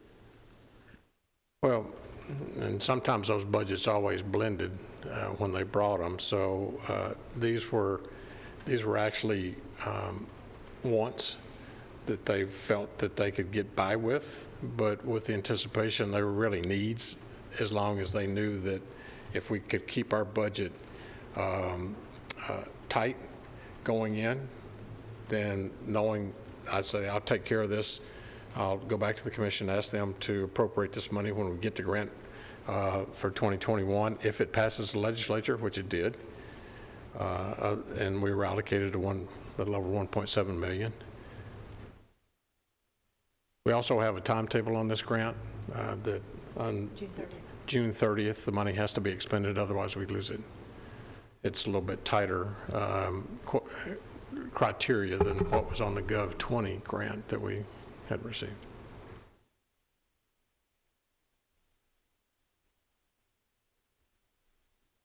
Any other discussion or questions?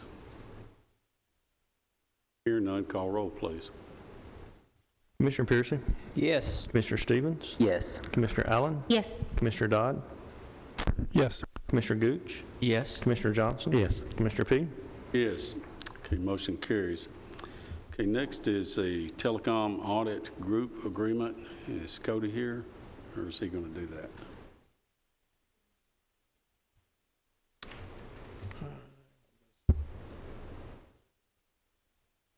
He was here. I'll tell you what we'll do, since I don't see him. Let's skip him for right now, and we'll come back to this. We've got quite a bit of agenda in front of us. Let's go to education, Educational Capital Projects Fund Budget Amendments. Well, good to see you again. We've been having a contest between me, him, and another neighbor to see who has the largest snake on their property. That's right. So far, I'm not winning, thankfully. Watch where you step out there in Reedyville.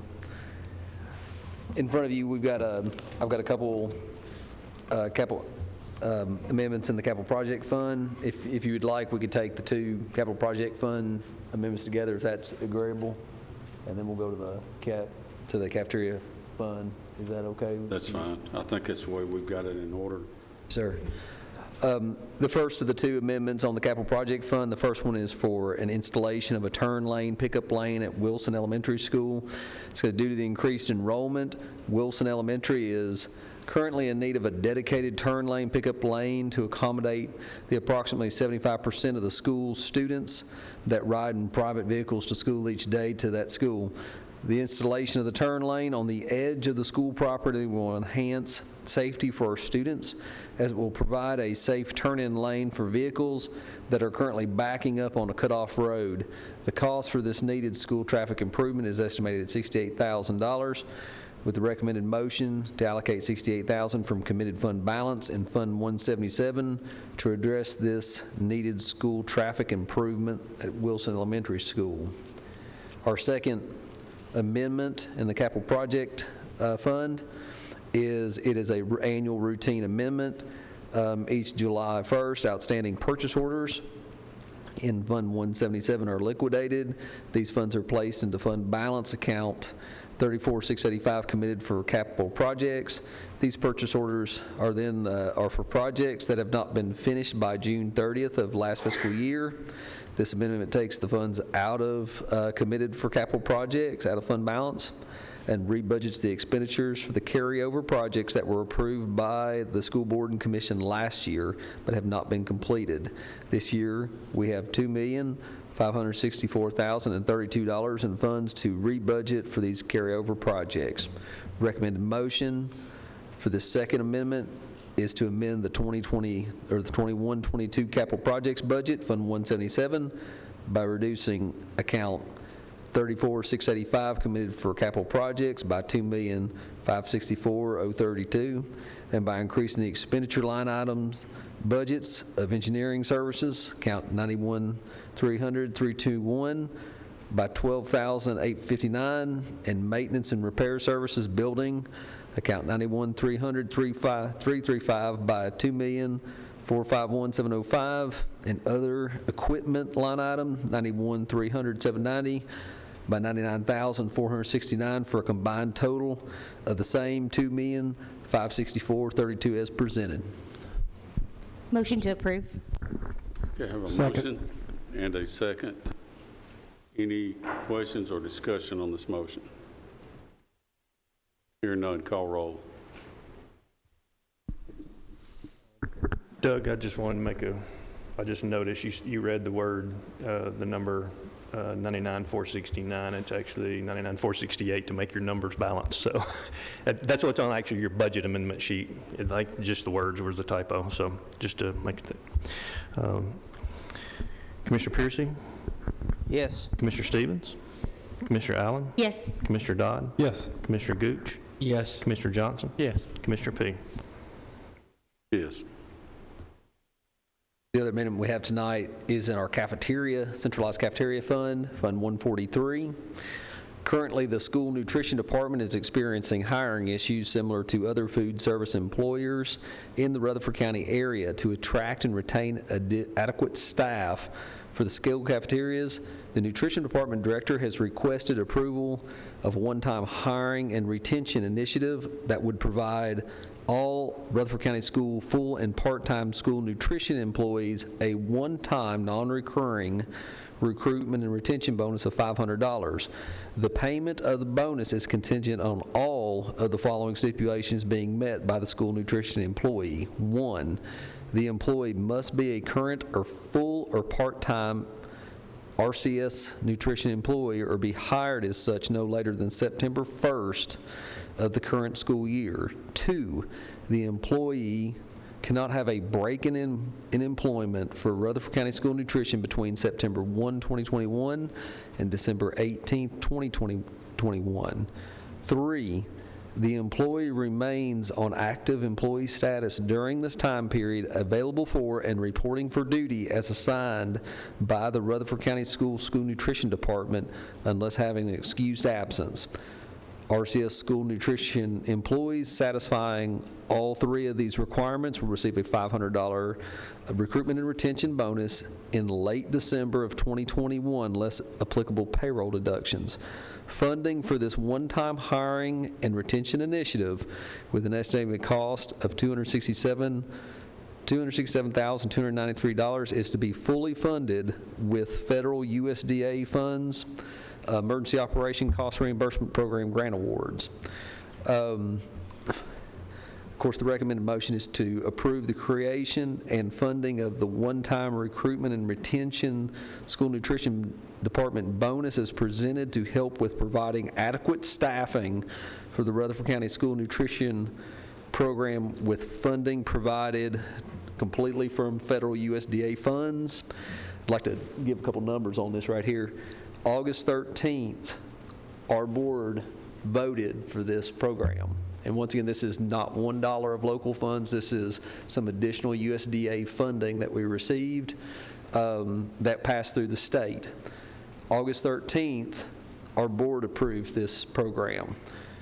We had 56 openings in our school nutrition and department.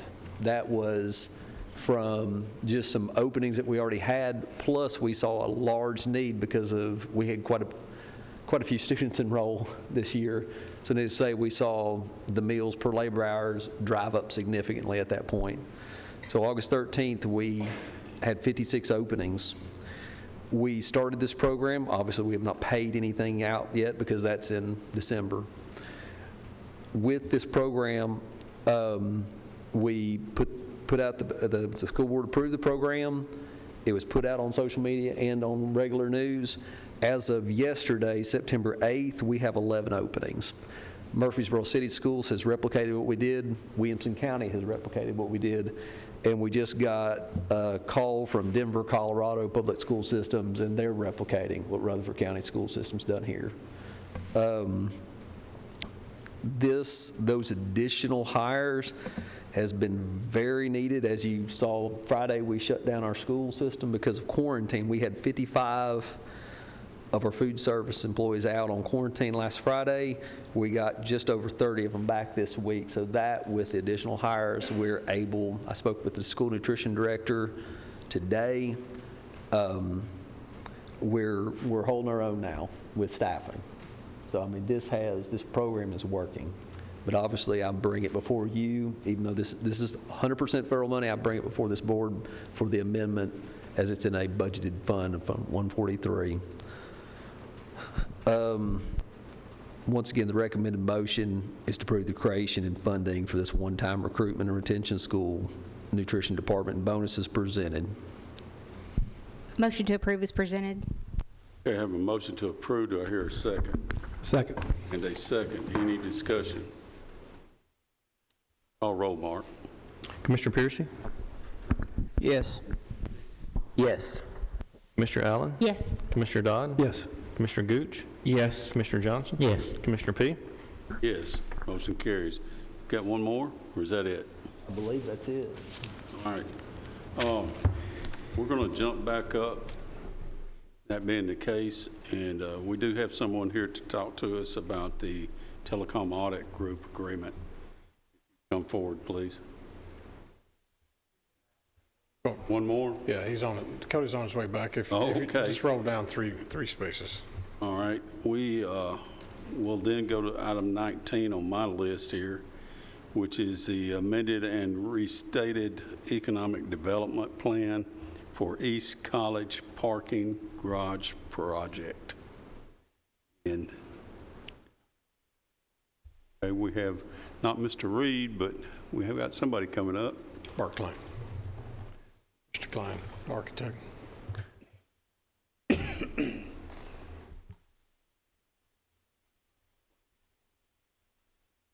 Hello, Commission. My name is Bart Klein with Klein Swinney Associates. We are the architects. I believe most of you were here for a presentation we had last on One East College. Today we're looking at increasing the TIF, another reading. This gentleman handles the TIF. I'm Tom Trent. So we do have a PowerPoint for the project. If we need to show the project again, we're more than happy to do so. If we don't want to go into the TIF and really looking to see where you guys want to head. Oh, I'm going The to PowerPoint interject here is on. since we've got such a long agenda, and I think most of what you're talking about is elevations, and I don't really think we need to look at elevations unless I hear something from the committee. If y'all want to look at it, we can. The PowerPoint is on their iPads that they saw at property management. Please continue. Okay, I'm going to turn it over. Thank you. I'm Tom Trent with the Bradley Arant Bolt Cummings Law Firm in Nashville. And I've been engaged by the City of Murfreesboro to work with them and the Industrial Development Board in structuring amended and restated economic impact plan for the East College Street downtown plan area. Many of you will remember that in 2019, August, the Industrial Development Board adopted an economic impact plan for the block that is where the bell tower is for the Methodist Church that is now the property around it's being demolished and a new project is being proposed. That plan ended up having to be changed because during 2020 everything shut down with COVID, as you know, and the hotel industry frankly took a huge setback. And so the plan's been revised in order to have more units of housing, and a number of those units can be converted back to a boutique hotel if at some point in time that industry rebounds and it makes sense. The project then increased in cost and size, and the parking garage that is being funded with the proceeds of the TIF is being increased, and the cost of the entire project has gone up. So the result is that there's more increment. So the project's going to be delayed slightly, and they expect now for that to start, well, the demolition's already started, and then after, assuming approval of this by the county commission, the project would commence, and in the first quarter of next year, the expectation is that it would be completed by the end of 2024. It's still the same basic concept as last time. It is a economic impact plan TIF where you take the increased revenues only from the property tax component of the development on that city block, which is the plan area. The county and the city each keep the portion of their budget that is called dedicated taxes. That's the proportion of the budget that is used to fund debt service. So you get that first. The remaining increment will be used to reimburse the development for the cost of the parking structure with a cap of $9 million and a 15-year maximum number of payments. So the earlier of 15 years, or when the $9 million is funded, the TIF plan ends, and then at that point, all of the property tax from the development on that site continues to go to the city and county as it normally would. And in the meantime, you keep the dedicated taxes and all of the sales tax from the construction of the project and from the retail component of the project. So the proposal is simply to amend and restate the plan, to move the date slightly, to increase the amount because the project's more expensive, which should enable this to all work in the same time frame, if not sooner. So I don't want to belabor it too much, but I'm happy to answer any questions you have. You have a copy of the plan, I'm sure, in your materials. It's based on the same concepts as before, just a slightly different project because of the hotel component changing and the and more residential units. All of the funds from the TIF will go to just the parking garage, which is going to be used, open to the public and open to the, and used for supporting the retail development and the residential units on the site.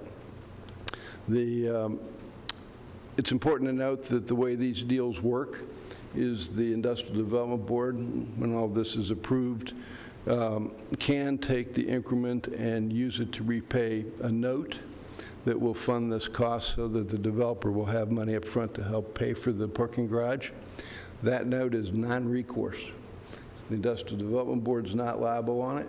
The county's not liable on it. The city's not liable on it. It's going to be up to the developer to arrange that financing and provide the credit support.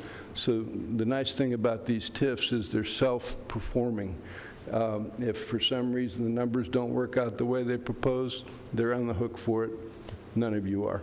None of the governmental entities are. So they're all structured that way. And this is how we've done many of the projects in Nashville over the last years. It's the same structure as the Oracle deal. Any questions? You've heard the proposal. This is something that we had agreed to in the past. Of course, he's looking for an increase here. Yes. What action do we need to take, Mr. Chairman? Just motion to approve it? Yes, sir. We would, since this is a different figure from what the commission had voted for in the past. So that's the change. So moved.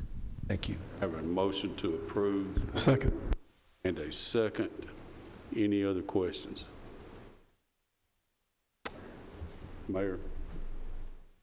Thank you, Mr. Chairman. There'll be fees for parking, I believe, at this facility. Is that correct? Pardon me, Parking fees will be charged? Yes, there will be paid parking. Okay. Are those funds collected by the developer? They're collected by the owner of the facility. Okay. And it goes towards the reduction of their debt or the reduction of the Their parking? operating expenses. Their operating expenses, I guess, for the lights and elevator or whatever else goes in there. Okay. I just want to make sure that if the city's going to get a part, we want a part, since we're part of that, all right? Yes, sir. Thank you, Mayor. Any other questions? Can you tell me briefly how we're going to gain from this project? How you will gain? Well, the primary purpose of economic development impact plans is to enhance the livability of the community. This will take a downtown city block that will end up now having people live, work, have retail in that area. It will eventually increase property taxes. The county will get the portion of its budget that's for dedicated taxes, which is roughly, as I recall, 20% of your budget. You'll keep that every year, and you'll get all the sales tax revenues, which the local component, which will help fund schools and other operating, and then it will cause there to be more nightlife and things downtown, which will obviously help the city, which helps the county. Johnson. Basically, this will be put back on the property tax roll, correct? Yes, sir. That's where we'll benefit from that. What was the $1 million project, $60 million? They're estimating 60 to 70 million by the time it's done. I think we heard this proposal in the steering committee the other night. Yes, sir. Thank you. Any further discussion? Call roll, Mark. Commissioner Pearson? Yes. Yes. Commissioner Allen? Yes. Commissioner Dodd? Yes. Commissioner Gooch? Yes. Commissioner Johnson? Yes. Commissioner P? Yes. Motion carries. Thank you.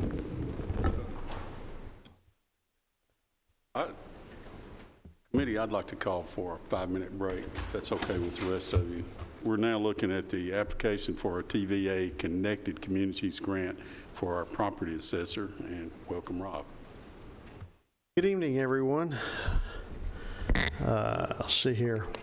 My request is for permission to apply for the TVA Connected Community Pilot Grant. There are 3 areas of focus that they make the funds available for. One of the areas is equitable access to services. And what we would hope to do is apply for the grant and have funds available to put a bid out to design a web portal to better make it easier for the citizens to interact with the government, to get information more readily about the value of their property. So that's pretty much it. The maximum amount of the grant is up to $1 million per each section. There will be at least one grant winner awarded in each section, possibly more depending on the funds that they make available for the pilot program. We anticipate, and we won't know for sure until we put it out to bid, but that the cost shouldn't exceed $60,000 to get the project up and going. The 30% match would be approximately, based on that, about $18,000. But the lady that I spoke with at TVA said that a portion of that could be offset with in-kind services provided by the county or by the county's partners in the project.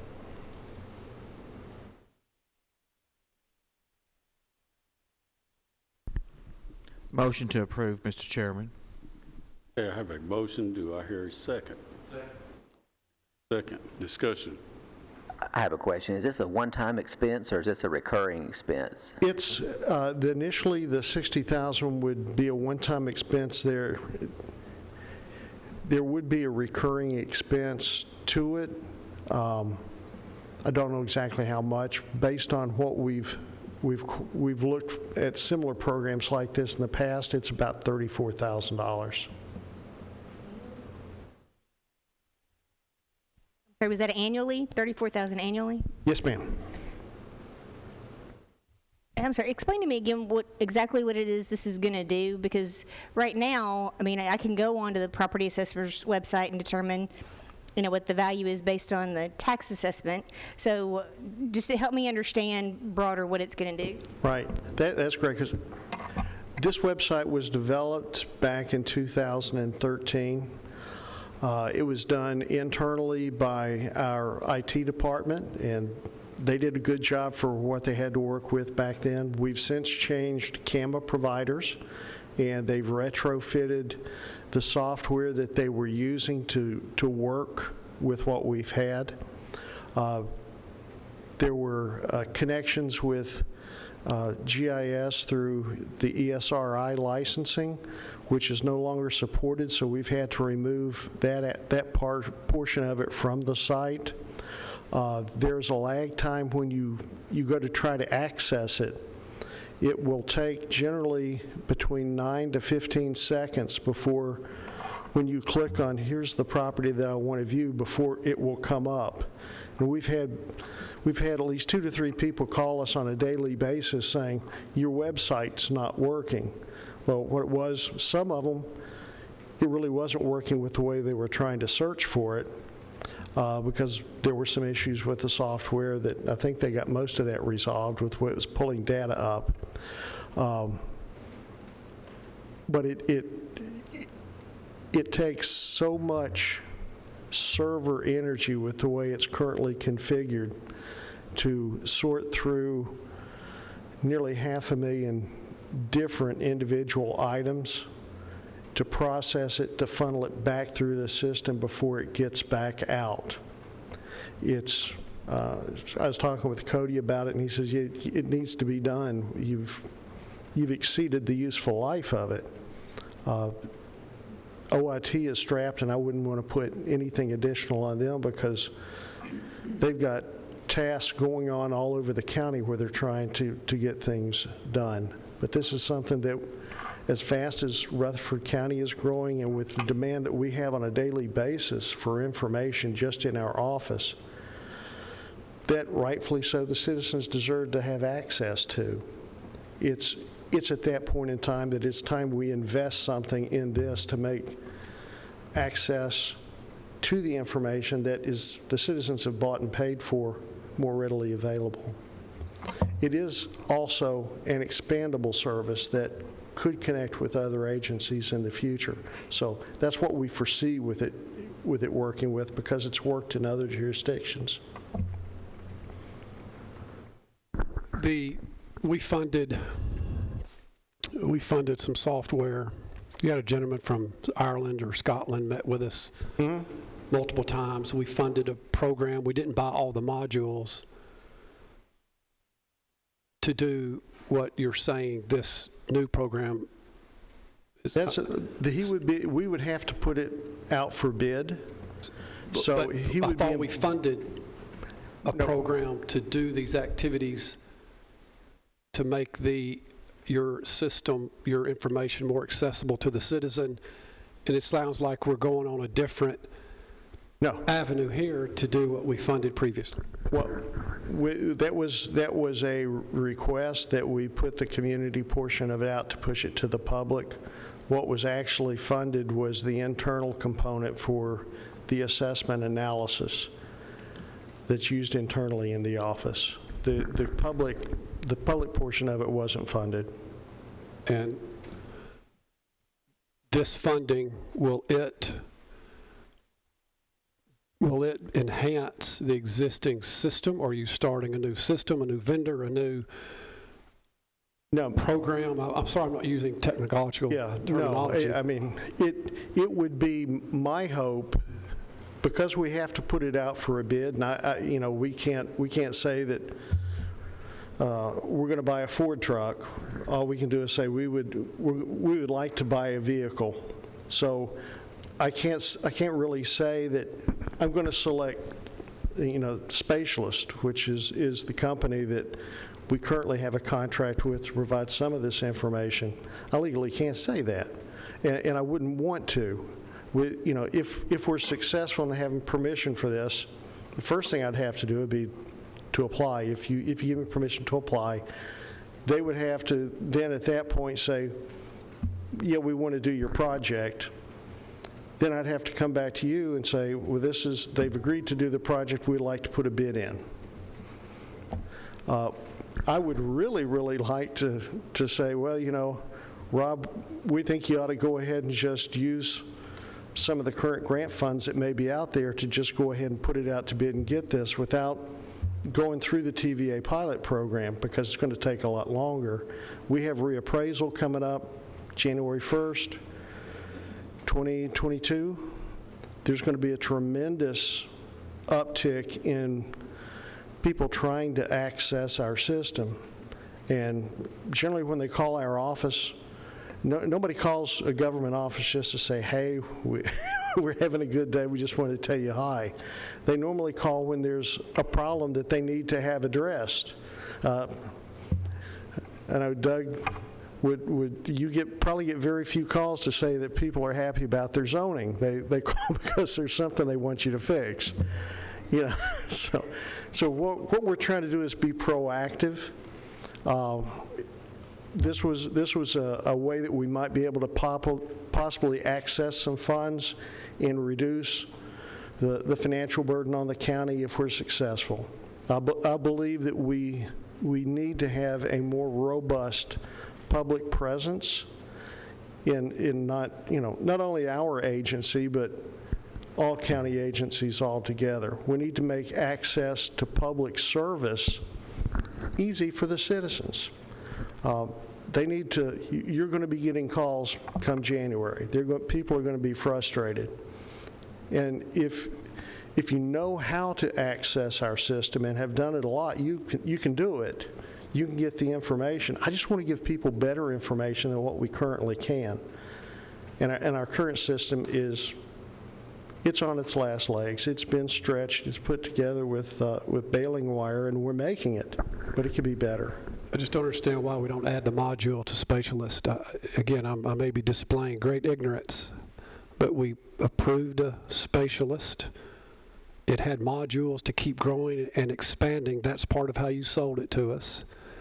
And now you're going to whole nother program, or you may go with Spatialist. Now you're going to have to take bids or whatever. So I'm confused about what we approved previously. If Spatialist was supposed to just keep building upon it, we just chose to not build this component. We chose not to fund this component at the time. Are you saying Spatialist is limited to where they can't add this function? No, I'm not. Spatialist can do this, and the quote for the $54,000 that's out there, that is a quote from Spatialist to build the module. And then $34,000 a year to maintain it, or whatever.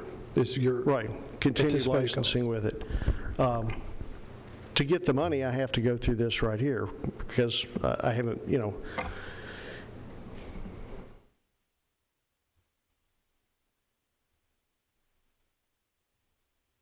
On the $34,000 that's reoccurring every year, are you locked in some type of term contract with that?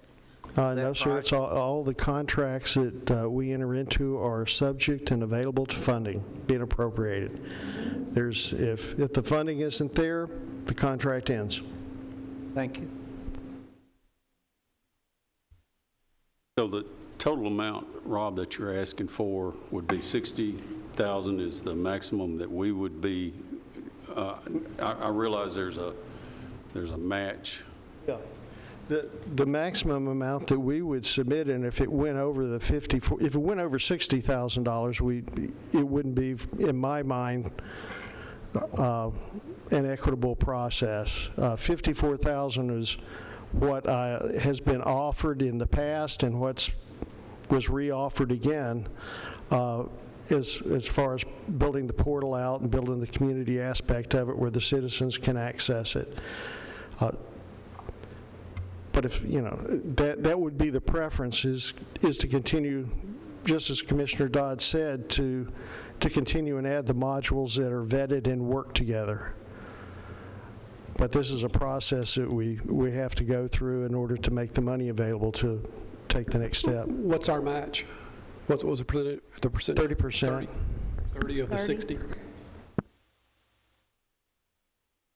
And they said that they would allow man-hours and equipment and time that we put toward it to count toward it. I don't know the details of how that works. I don't know if we keep, we show the hours that our people have actually worked on the process and send them an audited invoice with this is what we spent on them, and they allow that to count toward it. At that point, I don't know.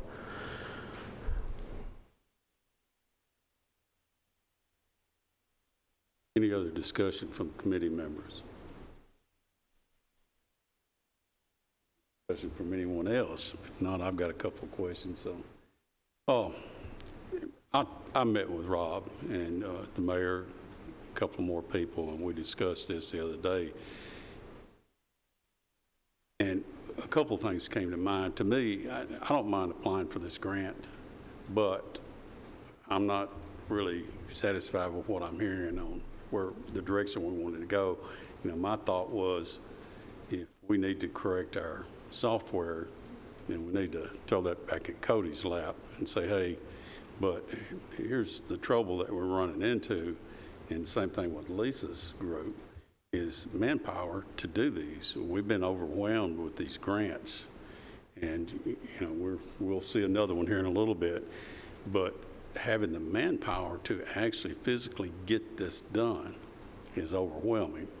And the same thing here, but to me, if we can get this grant money and we could apply it to, say, maybe picking up another employee for our IT people who could specifically work on fixing these. I mean, that's me, and I'm the only one that came out of that meeting maybe thinking that. But that's why I don't have a problem applying for the grant. And it'd have to be bid out, I assume. We could bid that ourselves. I don't know how that would actually work, but that's why I will actually, I'm saying what I'm saying is I'm in favor of letting him apply for this grant.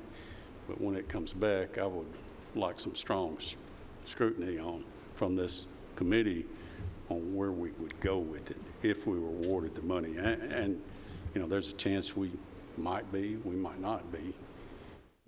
Cody may be over there screaming, you're dragging me into something I don't really want to be drug into. But that's something we can discuss at that time. So that's all I've got to say about it. Commissioner Stevens.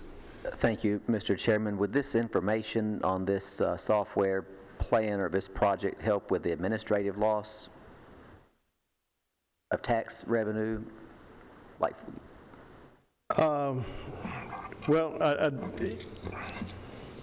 That's a good question. I don't know. It would make the office operations more efficient as far as that process right there. It also has the ability from the citizens aspect to reduce the number of property tax appeals that we'll have in June of next year. We anticipate we'll probably have a month to a month and a half of appeals lined up. Of course, we'll have the same people coming back every year that are commercial accounts. Doesn't matter to them. That's how they make their money. But it would definitely, on our side, I know that we get calls, like I was telling Commissioner P., we have environmental companies that will call us that will need information on property that they can't get currently from our website. They need to have property record cards. They need to have historic information on the previous owners. When they go to our website, they end up turning around and sending us an email or calling our customer service reps at the front. They then have to look it up, print it off, scan it into the computer, and then email it back to them. And that takes them away from inputting deeds and doing permit work and inputting that information into our CAMA system. So anything that takes one person off of a task that they could be doing something else when it's something that can be accessed or should be able to be accessed by the general public online is going to save us money. If you go to Davidson County's website, it's and you look at their property assessor's site, they have the system. And they've had it for years. And it works quite well for them. You can get every bit of property information, the history of the sales, all of that from their website. I believe they have a layer that ties into it that also puts zoning information at the people. So if you want to see what it's zoned, if it's zoned commercial, if it's in a historic district, if there's any special restrictions on the property, you can also get that from that. So that's very helpful. Not only for the average citizen, but for the corporate citizen that maybe want to come to our community to do business with us. Anything we can do to make their job easier that doesn't require administrative staff, either codes or planning or our office to get that information for them, that's time that we've bought to be able to do other important things in the office. I hope that answered your question. Mayor Ketchum. Thank you, Mr. Chairman. The other day, members, when we met with Mr. Mitchell, he has a very short window, and we asked the question, there is no guarantee that he'll get this. He just needs permission from the body, from the full body, to apply. So, and he has a very short window. He has to put together his proposal for submission by September 30th. September 30th. So he's got a very short window which to apply, and then there's no guarantee that he'll be awarded. I mean, there are other, how many counties in TVA? I guess 5 states in the valley that will have the opportunity to apply. Yeah, that would include northern Georgia. Anybody that does as a power provider with them is eligible. Yeah. So all you're doing is giving approval, and then. I would just like to make a request of Mr. Mitchell. So if we allow you to apply for this, and you win the award, it would be helpful to me for you to be able to come back and tell us specifically what it is we're going to use that money on, and specifically what the recurring cost is. Because when we've talked about software in the past, that's always been my heartburn, which is that recurring cost. That $34,000 a year goes a long way in paying for a teacher or a deputy. And so I completely appreciate what you're saying about the ease of access online. I love to do everything online. Everything you've described just sounds awesome to me if I was in search of that information. So I don't want to just put my head in the sand and, say, no, we're just not going to do it. But I just want to really understand thoroughly exactly what's it going to do and exactly what's it going to cost us going forward. Exactly. Thank you. Any other discussion? Hearing none, call roll, Mark. Commissioner Piercy? Yes. Commissioner Stevens? Yes. Yes. Commissioner Dodd? Yes. Commissioner Gooch? Yes. Commissioner Johnson? Yes. Commissioner P? Yes. Thank you. All right. Number 21, that's me again. Okay, I'll tell you what, we'll let you continue, and then I'm going to bring Cody up to get him back in line. That's no fun.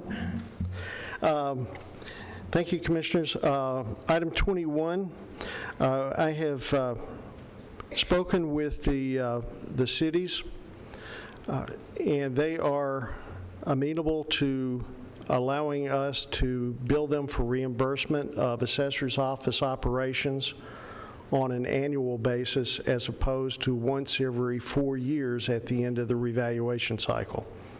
This is something that by statute they have to pay us at the end of the revaluation unless we have an agreement that we've entered into with them to allow them to reimburse us on a more frequent basis. So I worked with county legal, and I think everyone should have, I think they've got copies of it on their SharePoint of what the contract, how the contract reads. They agree to reimburse us for all assessor's office operations by the end of September, the fiscal year after the fiscal year's ended. So we just need your permission to move forward, County Commission's permission to move forward for the mayor and I to actually execute the appraisal cost sharing agreement with the cities. You've heard Commissioner Stevens. Thank you, Mr. Chairman. We looked at this at our steering committee meeting a couple of weeks ago, and it was approved unanimously, so I'll make a motion that we authorize the mayor and the property assessor to enter into these agreements. Second. Motion and a second. Any discussion? Call roll, please. Commissioner Piercy? Yes. Commissioner Stevens? Yes. Commissioner Allen? Yes. Commissioner Dodd? Yes. Commissioner Gooch? Commissioner Johnson? Yes. Commissioner P? Yes. Okay, motion carries. Thank you, Great. Bob. Thank y'all very much. I appreciate it. Yes, ma'am. Okay, let's move back up to item 16, Telecom Audit Group Agreement, and call on Cody.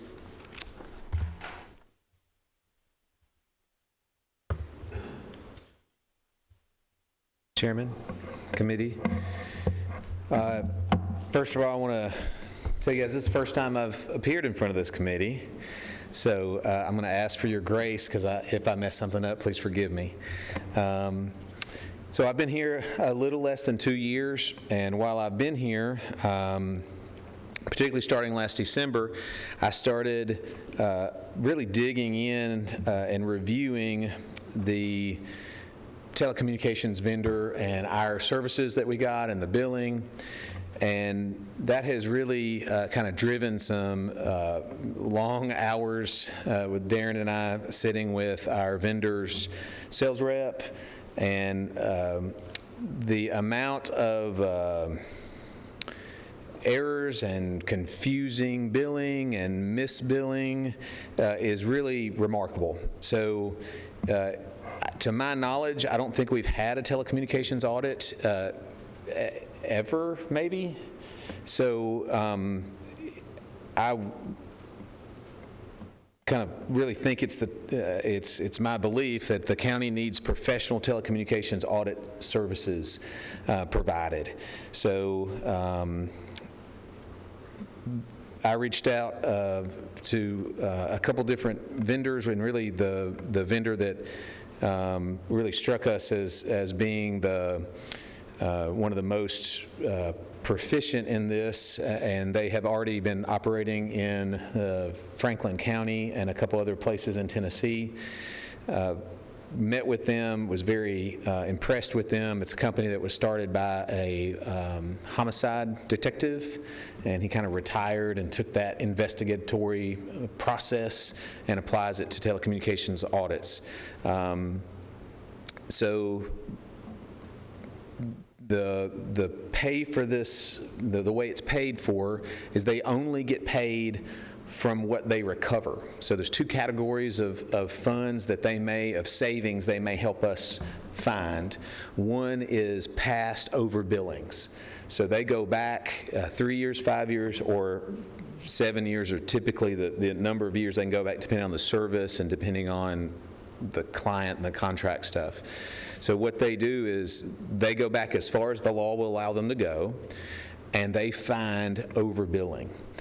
So I just kind of throw an example out there for you. So if the county has had a phone out, and this is a real world example, so the county has an office somewhere that's outside of the normal offices of the county, and somebody one day hey, we need phone service out here. So someone picked up the phone, called AT&T, said, we need a phone put out here.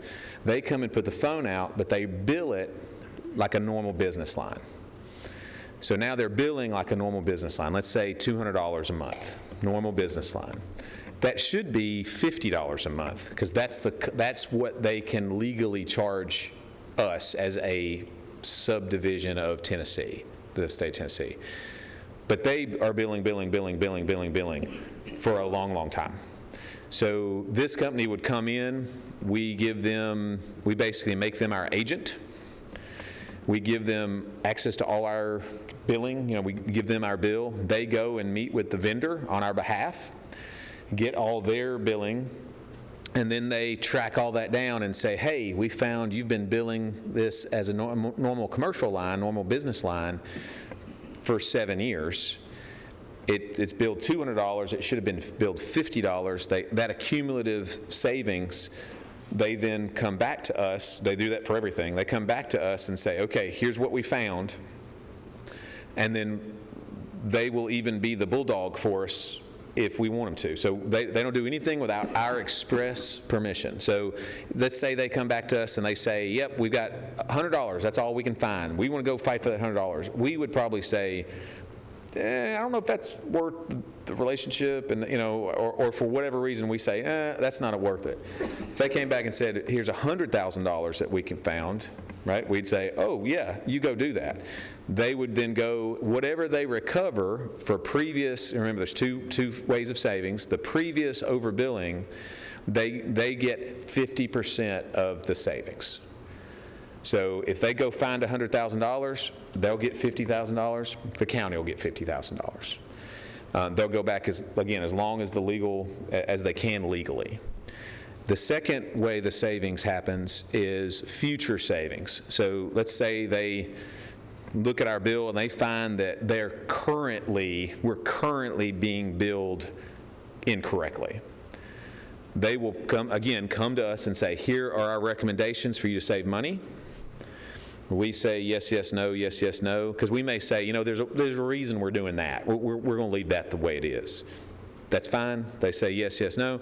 Whatever we then save on our monthly bill, they get half of for 24 months.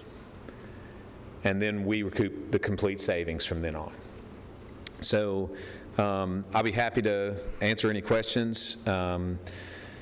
But the recommended motion is that this body authorize the signature of the contract as presented. Go ahead, Commissioner Allen. Do they continue to audit during that 24-month period? Because we're going to add new lines. We're going to keep conducting business. No, so the contract, we sign the contract, they do the reverse audit, the recovery first, if my understanding is correct. And then I think there's actually two teams. One team does the back stuff, one does the current analysis. So they will then do that analysis. It could take 30 days, a county our size, it's going to take more than 30 days. They will get to some point and then present us with the billing, the recommendations. We approve those recommendations, and then the clock starts running on the 24 months. So no, if we add lines, that's separate from this agreement. Now, they also offer consulting, like, hey, how are we, help us do this better. that may be something that we want to do in the future. To be honest with you, I really feel like we have an arms around that. We can keep it on the tracks if we can just get it on the tracks to start with. And then I would actually recommend that we at some point adopt, we don't have to adopt a schedule, but just in our minds know that, hey, every 5 years, we're going to pull a telecommunications, audit, whether it's with them or somebody else, doesn't matter. And just, because there's no liability from the county's perspective. So if they come in and say, wow, you guys are doing amazing.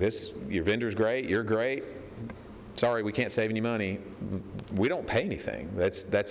So I think the best way to do this is kind of get it all cleaned up, and then there's also been a change in the way this is managed. There's never really been a single point of kind of one person who's responsible for making this happen. Since then, now that is OIT. We've kind of stepped up and said, okay, I'll be that guy. Like, I'll be the guy that this lands on the desk of, and the buck's going to stop with me. So let's try to keep this cleaned up. But I think, just be honest with you, again, coming back to a staffing thing, we don't have the staff or really the expertise to kind of get it cleaned up. I think we can keep it clean once we get it clean, but it is we have spent dozens and dozens of hours with our vendor sales rep just going painfully through, I think the contract's 140 pages long. I mean, the bill, and so, we get multiple bills. I mean, it's really complicated. Does that answer your question? Thank you, Mr. Chairman. Members, when I brought Cody on 2.5 years ago, I know it was like drinking from the fire hose, but it was a big step to come in. He and Darren have done an excellent job finding things that we had been paying for. They found just by happenstance, like the bank building that we auctioned off. I think we had moved out of that building into the new judicial building, and we still had live lines. They'd taken the phones with them, but we were still paying for lines over there that hadn't been used for 2 years. So it's things like that they'll be able to go in and recover for us and kind of get it organized and report back to he and Darren, and at least they're in charge of it and they know what we're being billed for. I mean, there was thousands of dollars to AT&T that we probably didn't owe that they'll be able to recover for us. I don't think AT&T, they just had been billing it. You get a new line and add it on, and nobody's paying attention. So I think this is a good move, Mr. Chairman. There's no obligation for us to bid this out, or is there? I mean, way this is structured with no cost, I wouldn't see how you would. I don't know how you bid it. Yeah, I just don't want to make sure we're covered here. Yeah, we've. Worried about Nick? It's a service. To me, it would be hard to audit because over the years, we've been approached many times to do these audits, and it's the same thing, half and half. So, who do you like better? You're going to offer 50%, and you're going to offer 50%. I mean, it just seems like everyone that is called that I've been aware of, it's been that 50-50 arrangement. Yeah, that's kind of the industry norm, and then it turns into what you think, who's going to do the better job. Mr. Stevens. Thank you, Mr. Chairman. I would like to make a motion that we enter into this agreement with the Telecom Audit Group to do the audit as presented, subject to the county attorney confirming that we don't have to bid this out. Have a motion. Second. And a second. Any other questions or discussion? Call roll, please. Commissioner Piercy? Commissioner Stevens? Yes. Commissioner Allen? Yes. Commissioner Dodd? Yes. Commissioner Gooch? Yes. Commissioner Johnson? Yes. Commissioner P? Yes. Motion carries. Thank you, Cody. Thank you, Chairman, Committee. Okay, next up is the planning fee proposal. That's what Doug's been waiting on all this time, so. And Mike? He was snoring back there, man.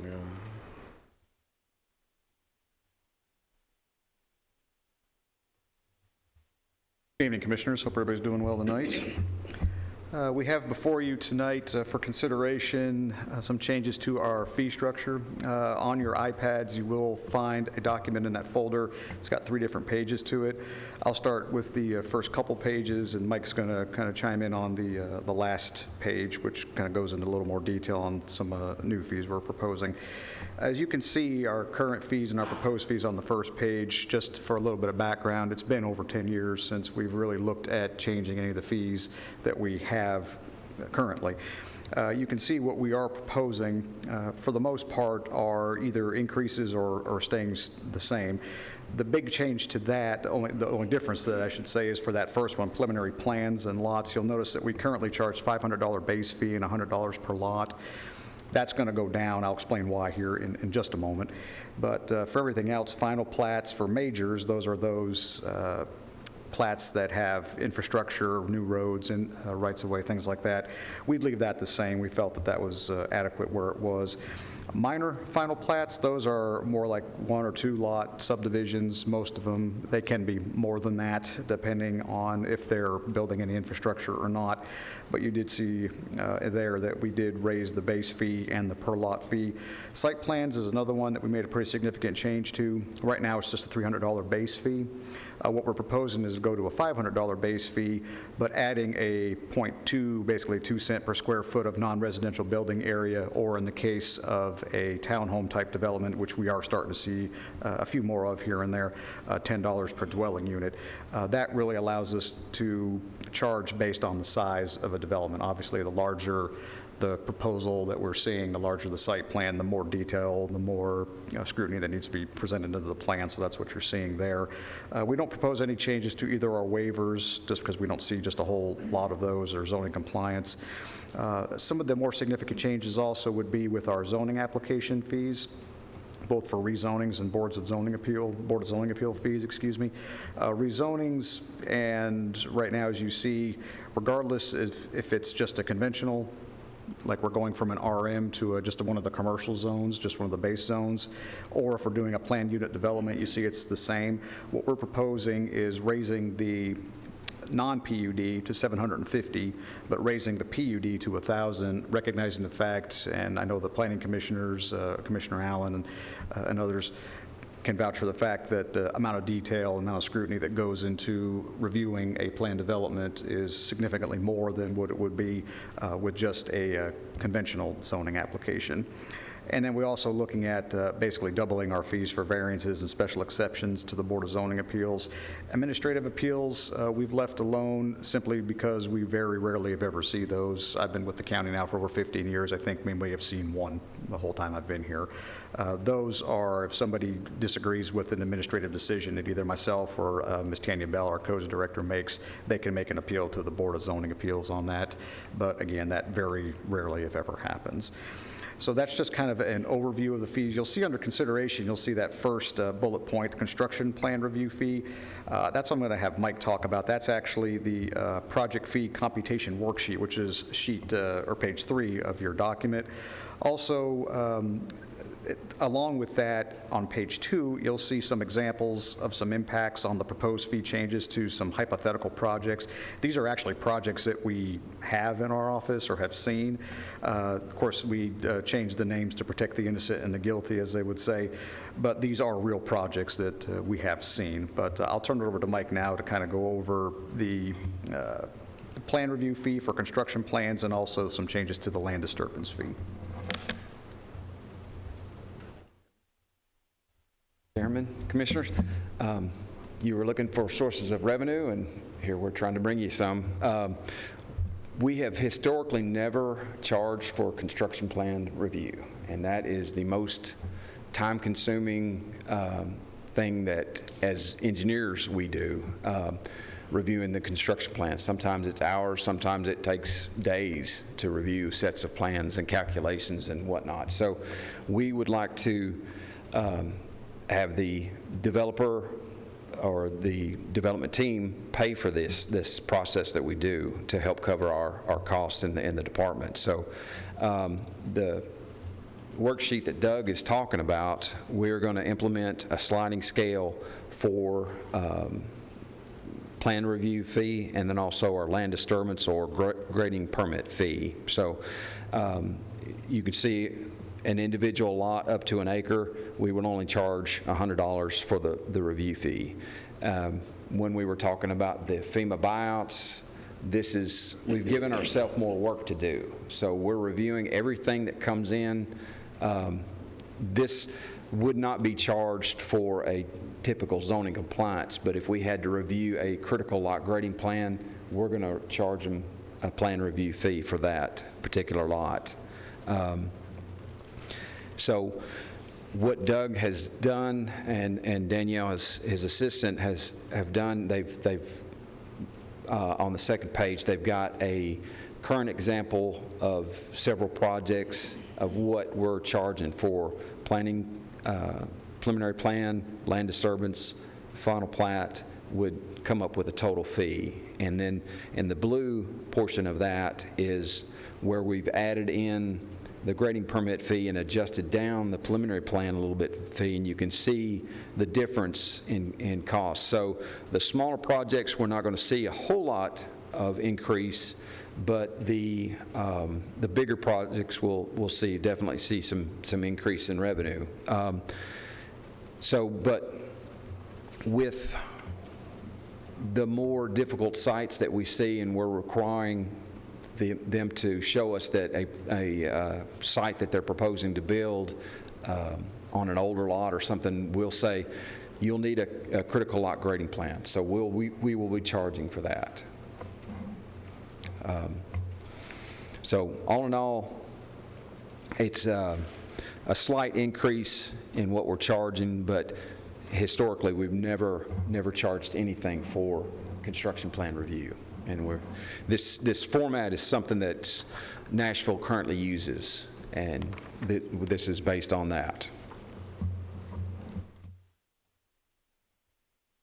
I'll just dovetail on what Mike was saying. The reason we went down on the preliminary plan charge, what I talked about earlier, was because we were going to offset it with the construction plan review fee and then the grading permit. So that's why that went down a little bit, because most of, like Mike said, most of the real in-depth analysis happens more at the construction plan review phase than it does at the preliminary plan.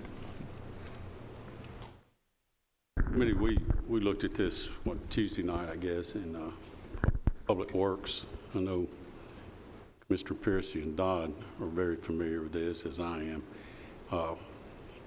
We voted on this unanimously to pass it on to y'all. However, I heard some discussion later about this last topic Doug just brought up, where we reduced that, about not reducing it, leaving that the same. So I just want to let you know that was some discussion that did happen, and personally I wouldn't be opposed to leaving it, that particular one, to where it was, depending on what y'all want to do. Anyway, I wanted to let you know, Commissioner Piercy or Dodd, if either one of y'all want to speak up, you were both at that same meeting, so.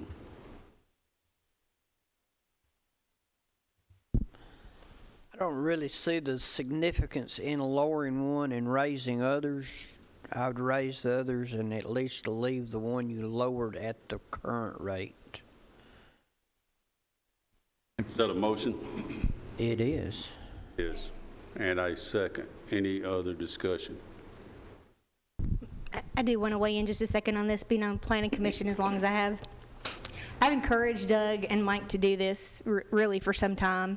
What we learned and what we experienced is that a lot of our local engineering firms have had a lot of turnover. And so what's happened is they will have more inexperienced engineers submit plans and honestly expect our folks to come back and tell them everything that needs to be fixed, which means that we're doing their job for them. And so there was a meeting where I let them know that it was not our staff's job to do their job because they were charging their client full price, so they needed to do their job. I encouraged Mike and Doug to say, when you get to a certain number, if you find 2, 3, 4, however many more mistakes you find on something or deficiencies, just reject the plan and say it's not ready for us. And so that's something that a position we've also taken in Planning Commission, where if something comes to us, they've warned the developer, if there's this many things on the plan, they're going to tell you it's being sent prematurely to planning and it's going to go back. It's going to be rejected. So this is long overdue. This staff they need to grow their staff. The amount of work that they have done has increased, just like the private engineering firms, their workload has increased. So anything that we can do to offset the additional staff that they're going to need as we continue to grow, we need to do that. So this is long overdue.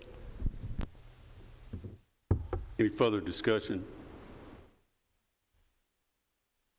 Hearing none, call roll. I just got one question. Nobody said when this is going to start. Is it upon passage, or is there a certain date? Well, don't have a specific date in mind. Now, I will throw this out there at least. Our next rezoning submittal deadline will be prior to the county commission meeting, so it won't apply to that. Our next submittal deadline for plats and plans would be toward the end of the month on the 28th, I think, if I remember right. It's that Tuesday, that last Tuesday of the month. Being that there may be some projects already in the pipeline that already have some estimate of cost behind them, it might not be a bad idea to push this off for a month. Plus, it allows us to give a chance to alert the development community of the changes. So a month or two delay might be in order. So we need a date, Commissioner Piercy. Made the motion. It's on you. How about November 1st? Doesn't matter to me. I just can't write a resolution without a date in it. My motion would need to become effective, the results of my motion, November the 1st. Okay. Is that okay with the second? It is. Okay, any further discussion? Yes, thank you. So your example, your hypothetical worksheet here, all of those hypothetical lots just went up $50 a lot? With the preliminary plan, the two that actually, the first two, yes, because those were preliminary plans. So your $6,900 increase on scenario number 2 just went up by another $19,000? Went up by $50 a lot? Right, roughly. Yeah, roughly. Anyone else? And in all fairness, it didn't go up, it stayed the same. Well, right. Because we were going to drop it. Yeah, I mean, the total So it fees didn't go up, went it just stayed the same. His scenario From the went number, up. yes. Yeah, the scenario went up based on the decision, but like Commissioner Allen was saying, that fee wouldn't have changed then. That increase would be due to the plan review fee and then the new land disturbance grading permit. And your concept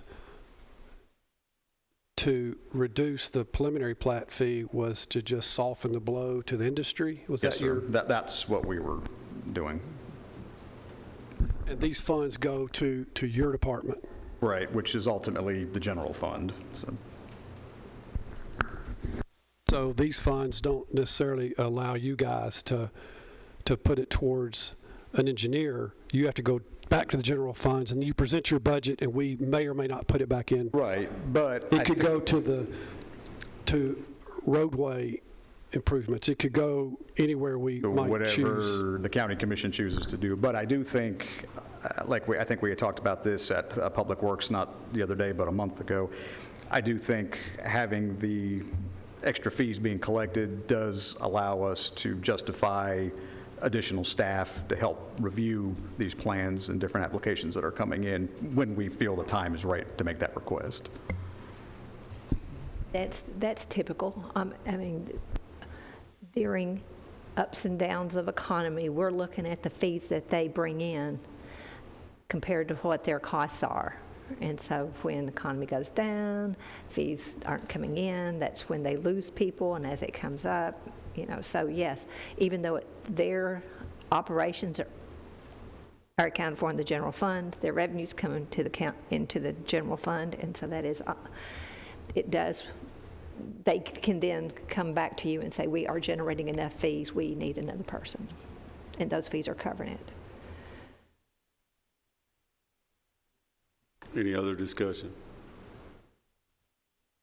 Call roll, Mark. Commissioner Piercy? Yes. Commissioner Stevens? Yes. Commissioner Allen? Yes. Commissioner Dodd? Yes. Commissioner Gooch? Yes. Commissioner Johnson? Yes. Commissioner P? Yes. Motion carries. Thank you. Thank you. Okay. Next up is a solid waste electronic recycling fee proposal. Mac. Some work before today. a side note, talking about growth. I got a call this morning from Rockville High School custodian. 2,780 students at Rockville High School. What does that mean to solid waste? That's an 8-yard twice a week extra, 16 extra yards of trash. We're experiencing that school-wide. So just, we've got the growth going everywhere. What we're asking for this evening is to set a new rate at Haley Road for collection of electronics. We've been paying 33 cents a pound to get rid of it and charging 25. And we set the fee that way, and we set it to where we were collecting cash and checks, no way of doing it electronically. So we made it where we didn't have to deal with coinage and $1 bills. Now we have the capability of collecting fees with cards. So what we're asking to do is allow us to actually charge the 33 cents a pound that we have to pay, plus $2 for the transaction fee. We went back and looked over the past 700 transactions. 36 of them were over $50. That's 5%. 5 of those 36 were actually residential customers. The rest of them were other county governments or other departments or businesses or something like that, which wrote checks anyway. So the $2, the plus $2 transaction fee will cover from a penny to $50. $50 and a penny to 100 is $2.95. We don't have enough of those to even look at trying to set that.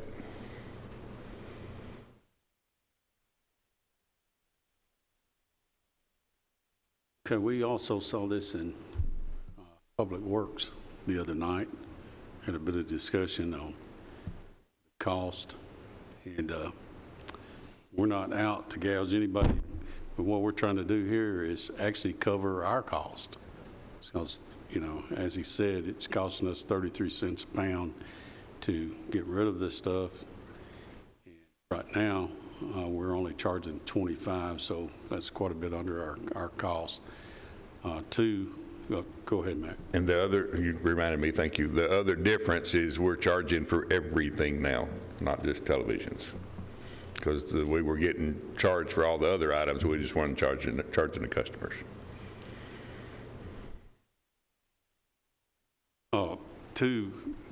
This will help us going to a card system, and we don't have to handle cash at this facility. Problematic. Yes.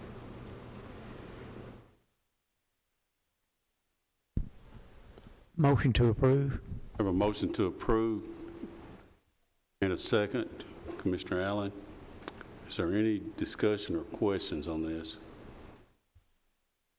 I think in Public Works, you mentioned the October 1st date, is that correct? We can start it that soon if we can get the signage done, and we may want to give a month because, we're halfway through September now. We may want to do November 1st so we can make sure we get social media, as much advertising as possible. The downside to waiting a month is we'll get flooded in that month, people bringing stuff before the price goes up, which is okay. Give you an example, a 10-pound electronic device would cost you $5.30. 20 pounds, $8.60. Any other discussion? Do we need to amend the motion to accept his recommendations about when to put this into effect? I think that would be a good idea, Commissioner. You could just make that part of your motion. Just include that in the motion then, okay? November 1st? Yeah. Is that okay with the second? Okay. Any other discussion? Call roll, please. Commissioner Piercy? Yes. Commissioner Stevens? Yes. Commissioner Allen? Yes. Commissioner Dodd? Yes. Commissioner Gooch? Yes. Commissioner Johnson? Yes. Commissioner P? Yes. Motion carries. Thank you, Matt. To let you know a little more what's going on and a little bit here in Tennessee, I got a call yesterday from TDEC. It never crossed my mind. You had 3 counties in actually Middle Tennessee that got flooded. All of them small counties, small populations, but think of all the electronics that they're collecting. And most of them don't have a program for it. So I connected TDEC with our vendor, and maybe they'll work something out. We're out of it after that, though. Thank you, Mac. Okay, next up is a contract with the Tennessee Department of Mental Health for evaluations and treatment. And this is something we do yearly. It's where the judges may set a time limit on evaluation. It's for those misdemeanors. It has to be that source, not a felony, but a misdemeanor. And the judge is saying that this person needs to be evaluated. And this contract sets our rate for those, and with the Department of Mental Health and Substance Abuse Services. And the rate, I believe it's the same, $400 per service. Well, it depends. There's a rate varies. schedule attached under C.1. Same rate schedule it's been for the last 4 years, I believe. But we have to have this agreement in place, otherwise they charge us higher rates. Motion to approve. A motion and a second. Any discussion? Hearing none, call roll. Commissioner Piercy? Yes. Commissioner Stevens? Yes. Commissioner Allen? Yes. Commissioner Dodd? Yes. Commissioner Gooch? Yes. Commissioner Johnson? Yes. Commissioner P? Yes, motion carries. All right, next is a debt service fund budget amendment. I believe Lisa. Yeah, so this is the effect on our debt service fund for the issue that we just did. If you remember, as we were going through the budget process, I just added $2 million in an interest payment, not sure how it would play out. So this is after everything is done. This is an increase to bond proceeds, increase to, that's revenue.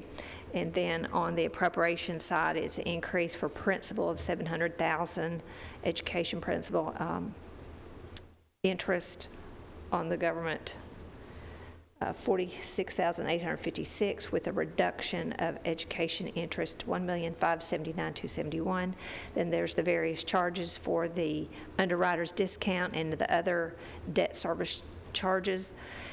After all is said and done, we're showing an increase back to the assigned fund balance of $832,415. Motion to approve. A motion and a second. It's pretty much cut and dried and kind of a good example of our finance directors making an estimate that's not going to come back and hurt us. So thank you for that, by the way. Any other discussion? Call roll, Mark. Commissioner Piercy? Yes. Commissioner Stevens? Commissioner Allen? Yes. Commissioner Dodd? Yes. Commissioner Gooch? Yes. Commissioner Johnson? Yes. Commissioner P? Yes, motion carries. Okay, next is Industrial Economic Development Fund Budget Amendment. That's also Lisa.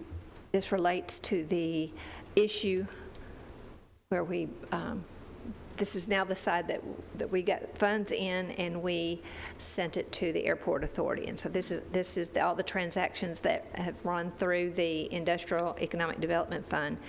This is an increase of bond proceeds of $6,052,664, miscellaneous refunds, $87,336. Interest earned, this is now accounting for the interest payments that will be coming in from the airport authority, $66,938. All that totals $6,206,938. And then the transfers to other funds is moving those payments out of this fund into the debt service fund. We're increasing that $46,857. Then showing the restricted for debt service, that's our fund balance, $6,140,000, and that is the note that we have with the airport authority. End result is an increase to assigned for other operations of $20,081. Motion to approve. Second. We have a motion in 2 seconds, so we'll take that. Is there any further discussion or any questions on this? Call roll, please. Commissioner Piercy? Yes. Commissioner Stevens? Yes. Commissioner Allen? Yes. Commissioner Dodd? Yes. Commissioner Gooch? Yes. Commissioner Johnson? Yes. Commissioner P? Yes, motion carries. Okay, next is a general fund transfer for smoke alarm grants. And this is actually money left over not spent from last year's grant. Right. We thought we had it right in the original budget, and now at the last month, because this ends at the end of September, is moving the monies out of various lines and putting it into other charges for them to buy. Let's see, to move the funds for personnel to purchase additional advertising. That's what they're going to do. Okay, you've heard the request to clean up this line item. Do I hear a motion? Motion to approve. Motion. Second. And a second. Any discussion? Call roll, please. Commissioner Piercy? Yes. Commissioner Stevens? Yes. Commissioner Allen? Yes. Commissioner Dodd? Yes. Commissioner Gooch? Yes. Commissioner Johnson? Yes. Commissioner P? Yes, motion carries. Okay, next is a grant contract with the Tennessee Housing Development Agency. I'll do this one. Okay, so in the beginning, we applied for the Emergency Rental Assistance Program. The mayor wanted the county to be able to spend the money that was allocated to this county in this county. The other option would to have let the state handle the program, and it would be handled through THDA. The contract that we have with a vendor that helps us, that is pretty much running the program, doing all the heavy lifting, is the same people that are operating the state's plan, the state's program. Okay, so with that program, I just want to give you kind of some highlights. Again, it was about $10 million that we received from that. 90% of it has to be spent directly in the program. As of today, we've spent almost $5 million of those funds. We have paid 601 separate households. Our acceptance rate is at 97%. The average funding of what we've done is $8,238. The average months that we have paid is 6. Utilities, people are just not, I don't get the utility part, but average month is 0.28 months. The majority is the rent. So I tell you all that to say, based on Treasury's calculation, it was based on the share of the 2019 population. Based on that, Rutherford County's allocation should have been $22.2 million instead of the 10. So at this point, now with this program, 65% of the funds have to be spent or obligated by September 30th. We're not going to have any problem meeting that for our amount. This contract that's before you is a contract it's from THDA to us, and it gives us that other portion, with THDA holding back 3% for their administrative funds. So we kind of become a sub-grantee from the state. It's the same program, us giving the amount of money that should have been allocated to Rutherford County in the beginning. So that is the request to get additional funds for this program. Now, the state of Tennessee also has the same requirement that they have to obligate 65% of their funds by the end of September, or it goes back. Treasury takes it back. This methodology helps the state meet their 65%, and we're getting this method, the amount allocated to Rutherford County. So we have a year, September 22, September 30th, 22 is what we have timeline to spend this money. It was December, it extended into September 2022. Thank you, Mr. Chairman. I want to thank Lisa and Reba. Reba's really done an excellent, we wouldn't have been able to do this without Reba's focus and determination on this.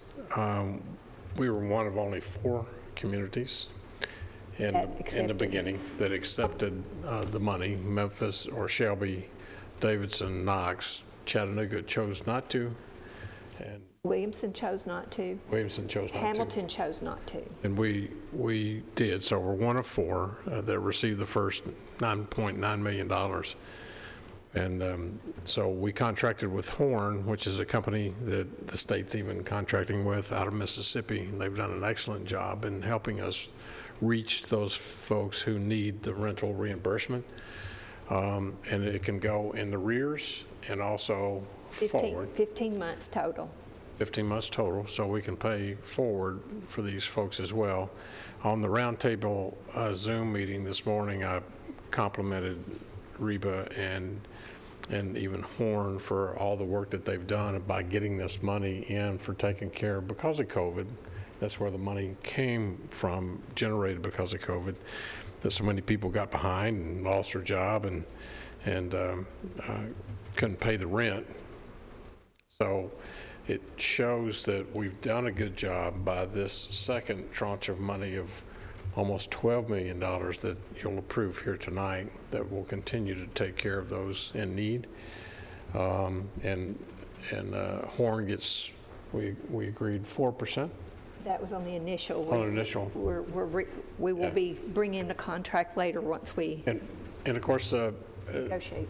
News media and others have criticized this program nationwide. It's gotten a lot of attention for not getting enough money out to those folks who are in need and losing their homes or apartments or whatever. So they've kind of relaxed the rules just recently, somewhat to our chagrin that they've relaxed them as much as possible. But the monies weren't being given out because it was almost too restrictive, and people just said, I'm not doing that anymore, and you're asking for too much. So now it's kind of a self-report of how to get it. Just say you need the money and we're sending checks. It's, but at least it's getting back to those folks to help them keep a roof over their head. I think it's a good program. The other part, it's, you know, we had this round table, and we had folks in our community we call them community partners. They're the ones that are on the front line. We all know COVID is not over. I kind of like to live in my bubble and think it is. But there was one of the community partners was sharing one of their clients, their children, you know, with the schools, and they're coming in, and they've got children at home, 4 children, and one comes in, they've been exposed, so the parent has to stay with that child. In the meantime, the other kid has one, and then in different classrooms, different timetable of when they have to come back home, and the parent can't work for this, and so it's like, okay, this Can't stuff make is, payment. they can't work, they're not getting income, and so the struggle is still out there. That's hard for the landlord who doesn't want to kick them out, you know, but the only place they got's And these funds are going to the landlord. These are going And the utility company, but landlord. Yeah, It's going directly to the landlord. Now, I will tell you, if you heard bad stuff, I mean, we've never done this. Rutherford County has never done this. Now, other communities have got community development agencies that have all these wraparound services. The Davidson counties, the Memphis, the Shelby, the Knox, they've Have got a whole department. They've got whole departments. If you remember, John Callow did that for the city after he left the News Journal, and we have hired through our opportunities of the funds. We've hired John to help us. He's come out of retirement to help us on this. And what he's helping us with is making sure that all our documents are in compliance with the regulations, our standard operating procedures. I mean, he's just making sure that we are on track. Horn is doing the heavy lifting of it's their software. Well, actually, it's a software system that they're using. Shelby, Memphis was going down their route, and partway through their program, they shut their program down and shifted to the software system that Horn has implemented for us. So, I wanted Rutherford County to get credit for this, otherwise it would have gone to THDA. Ralph Perry was going to charge us 6% when I cut the deal for 4%, and he's going to charge us 10 and take it all, and we got it for 4. And so I wanted the county commission to get credit for this because it was allocated for Rutherford County based on our population. So we need your help as well. Reach out to folks in the community. This is your money that's being distributed. If you know somebody, Habitat, they're one of our partners, Journeys, any church group that you know that folks are in need of a rental reimbursement. Now, we've not pushed it other than in the beginning. We had a lot of advertising in the beginning. Put it on our website, et cetera. We haven't done anything, and it seems to be working, but now we've got this other tranche of money we need to. Right. And the reason why we didn't go out is because based on the number of applications and the money requested was more than what we had in the first. We had thought that this might come in at some time, so we never said stop taking applications. We just kept taking, but we didn't advertise because we didn't want to say, oh, come and apply and we not have the money. So if this is accepted, we'll begin our push out again, publicizing this program. Okay, so we're looking for a motion to approve us receiving this new amount of grant money. It's an agreement with THDA, and the program requirements are the same program requirements that we have under the direct grant. Do I hear a motion? So moved, Mr. Chairman. Thank you, Commissioner. And a second. One thing I want to point out, I was mentioning how some of our staff are being really stretched and stressed, and our department's one of them. I don't know if y'all have had people contacting you about this program. The thing that I heard mainly were from landlords, and they're saying, hey, I've got my records and I put them in, but the people have to come up and, they have to show their income, and, we weren't just throwing money out there willy-nilly, but it takes a lot of time. So we really put a lot of pressure on the finance department in particular. But anyway, I want to say thank you for that. Lisa Bollinger and Reba Carlton, they're carrying a heavy load. Publicly, thank y'all.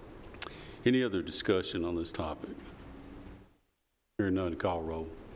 Commissioner Piercy? Yes. Commissioner Stevens? Yes. Commissioner Allen? Yes. Commissioner Dodd? Yes. Commissioner Gooch? Yes. Commissioner Johnson? Yes. Commissioner P? Yes, motion carries. Item 29's been removed. We're removed. We just couldn't get a contract ready for y'all, so we'll bring that in October. Okay, the last item here is a presentation of the State Form CT 0253 for the 2 new bond issues, and if you pull that up, it's going to look real familiar to most of you guys here. And this is just for your information. Gives you our interest costs. It's 2 of them, one for the school and one for the airport authority. One's taxable, one's not, and so those costs are listed out on each of these. That's just for your information. Okay, is there any other business? Commissioner Stevens. Thank you, Mr. Chairman. I've had a couple of employees contact me, and some folks that aren't employees too, that are asking about this American Recovery Act potential for bonuses for employees and so forth. And I wanted to ask a few questions because I told them I would inquire about it tonight. The public safety building in Rockvale, have we put that out to bid for the actual construction part of it, or just the design phase? I think we're just in design right now, aren't we? No, it's in design phase. That's correct. But we haven't signed a contract with a contractor to actually start construction on that yet. I believe they're set up for, Steve, didn't they announced, PBA announced tonight they've already got the date?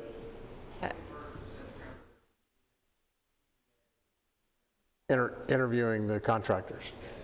So it has been put out for... So y'all have already passed the project over to PBA. That's what y'all have done. I guess the question is, can we suspend or postpone that project until June when the second amount of money comes in and do the bonuses sooner rather than later? Or is it too late in the process to suspend it? Let's say it's too late on Rockville. We moved the other 5 to June because of we couldn't borrow the money against that money that was coming in June. We thought we could do that on a grant anticipation note, but we found language that we couldn't, so we have to wait on the other 5 until June. But I think this one's down the road. PBA announced tonight that they've already got the date set and contractors coming in to interview on Rockville. So there's no way for us then to suspend the funding for that at this point? I think you've already given the project over and told them, here's your funding. Okay. And then what about the State Farm building? Is it still in the due diligence process, looking for defects and issues with it, or is it moving forward? No, it's moving forward. You gave me, the commission gave me the authority to move forward with the letter of intent to purchase for the 25.5. That was done in June, and the ability to put down $100,000 in earnest money. I called, and what I shared with PBA tonight was that I called CBRE, the real estate firm that is handling the contract. Mr. Benedict in Nashville didn't have a response for me, so I called his lead person with CBRE, the real estate company, to find out where they were. So they have in hand our 25.5 letter of commitment, and they have in hand from State Farm $24,500,000. Their letter of intent also combined. They're heading to Phoenix to where the company that owns the building and the other regional offices to make the presentation to them. I said I would like to know by October 1st. I kind of set a deadline to get back with us. If the company out there, they've had plenty enough time to make a decision. If they don't want to make a decision and want to put it off or come back with a higher rate, then I'll come back to you at that point in time after October 1st at the next appropriate meeting and say that we can't get them to move. Then I would recommend to you at that point in time that we move past State Farm and we take that money and do all 5 and give increases in pay to our employees as we have talked about that we would do. Just for general information, I'm the only one on this committee that's on public safety. We discussed at length the other day about bonuses, and there was a recommendation from the floor, and we rescinded the motion or took it back because we don't know, first of all, if we're talking about giving bonuses, who would receive the bonus. And I requested that Sonia Stevenson come to the next public safety meeting if y'all are interested. You're already working on that. Right. She's working on, first of all, what employees would be affected. You know, public safety is who is public safety? Is that just the patrolmen, the deputies? Is that also the guys that are working inside the jail? Is that the secretaries? Is that the dispatchers? Is that the bookkeepers in the jail? Part-time. Is that the part-time people that are mowing the grass out front? It goes, you see where I'm coming from. We don't really know. All these people were actually getting themselves exposed to COVID during this time period, which we're talking about, you know, bonuses for people that were putting themselves at risk, you know, and we're talking about our EMS group, our EMA, our firefighters, you know, but we also were requiring our employees to be in here, like the secretaries downstairs, we're interacting with the public. Tab's office. Yeah, everybody. So they were essential. And the way that I understand the grants and the way they're set up is the mayor of the designated county that's looking at this has the authority to say who is an affected person. So, you know, that'd be up to the mayor to say, well, it's only deputies, it's only EMS, it's only, or it's every employee. You know, I mentioned the convenience centers workers. You know, if anybody was face-to-face with the public, it's definitely them boys. And not only that, you're throwing a mask away, you're throwing your medication away, who's having to handle that? I mean, that's why I asked Sonia to come to us.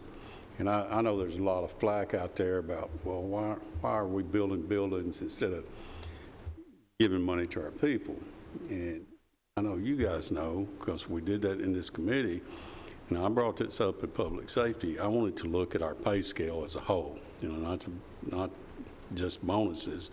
And there's really been some good ideas out there. Commissioner Johnson, for instance, you know, we have a longevity pay.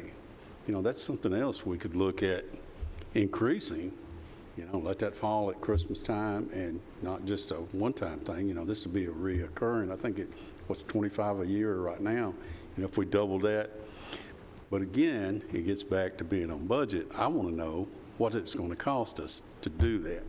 And that's why I asked Sonia to come into us through Public Safety and say, okay, we want to give everybody $2,000. Or we want to give everybody $1,000. What's that going to cost us? You know, one of the things that was thrown out, well, look, we need to do a study. Well, the study would have cost us $100,000. That's 100 people I could have gave $1,000 to, or we could have. So I'm not much on doing a study like that, especially when I feel confident in our HR department to make those decisions for us. And I know when we, and this is the same committee that sat here with me, when we went over these pay schedules, 2 years ago, and you know how thorough she was. I know Commissioner Allen does, because she gave me a good tutoring at that time. So I feel like our next public safety meeting, we'll be discussing this bonus, how we'll go about paying it. You know, that'll come back to us. You know, you guys will decide that, and then eventually the full commission, if and when and how we're going to do it. And first of all, we've got to know who we're going to pay. We've got to know how much we're going to pay. And if you go back to our original budget discussions back in June, that's why we didn't do anything then, because we didn't know who we're going to pay and how much we were going to pay them. And we didn't know how much money we'd have. And we'd already allocated quite a bit. And Commissioner Stevens, you're right. You know, maybe we should have waited on allocating some of that.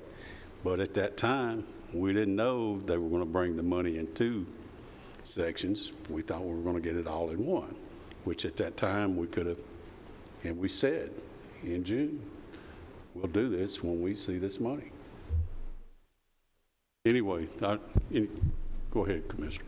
Also, any incentive, bonus, et cetera, whatever, needs to be determined whether it's net or gross. I'm sorry, I didn't catch it. It needs to be determined whether whatever's the bonus or whatever's paid is either net or gross. Net or gross. Well, right. You know, if you think about what the school board did, they said that is the amount, and then what is paid is after taxes. After taxes. So it's. That'd been gross. So any of y'all that are interested in that, please come to our public safety meeting, or you can watch it online, or on TV, rather. Is there any other just business? Keep in mind, Mr. Chairman, keep in mind when you go net, you might as well just double it. So I think we figured it, if it was a 2,000 net, then it was going to cost about $4,200. Because on the full time, it's a pension. And we got to fund the pension part of it. I mean, it's cost to the county. And then it being a separate check, it's taxed at 22%. Call it a bonus, that's like 60%, right? Okay, I don't think we have any other business. Apologize for keeping y'all so late, but good night.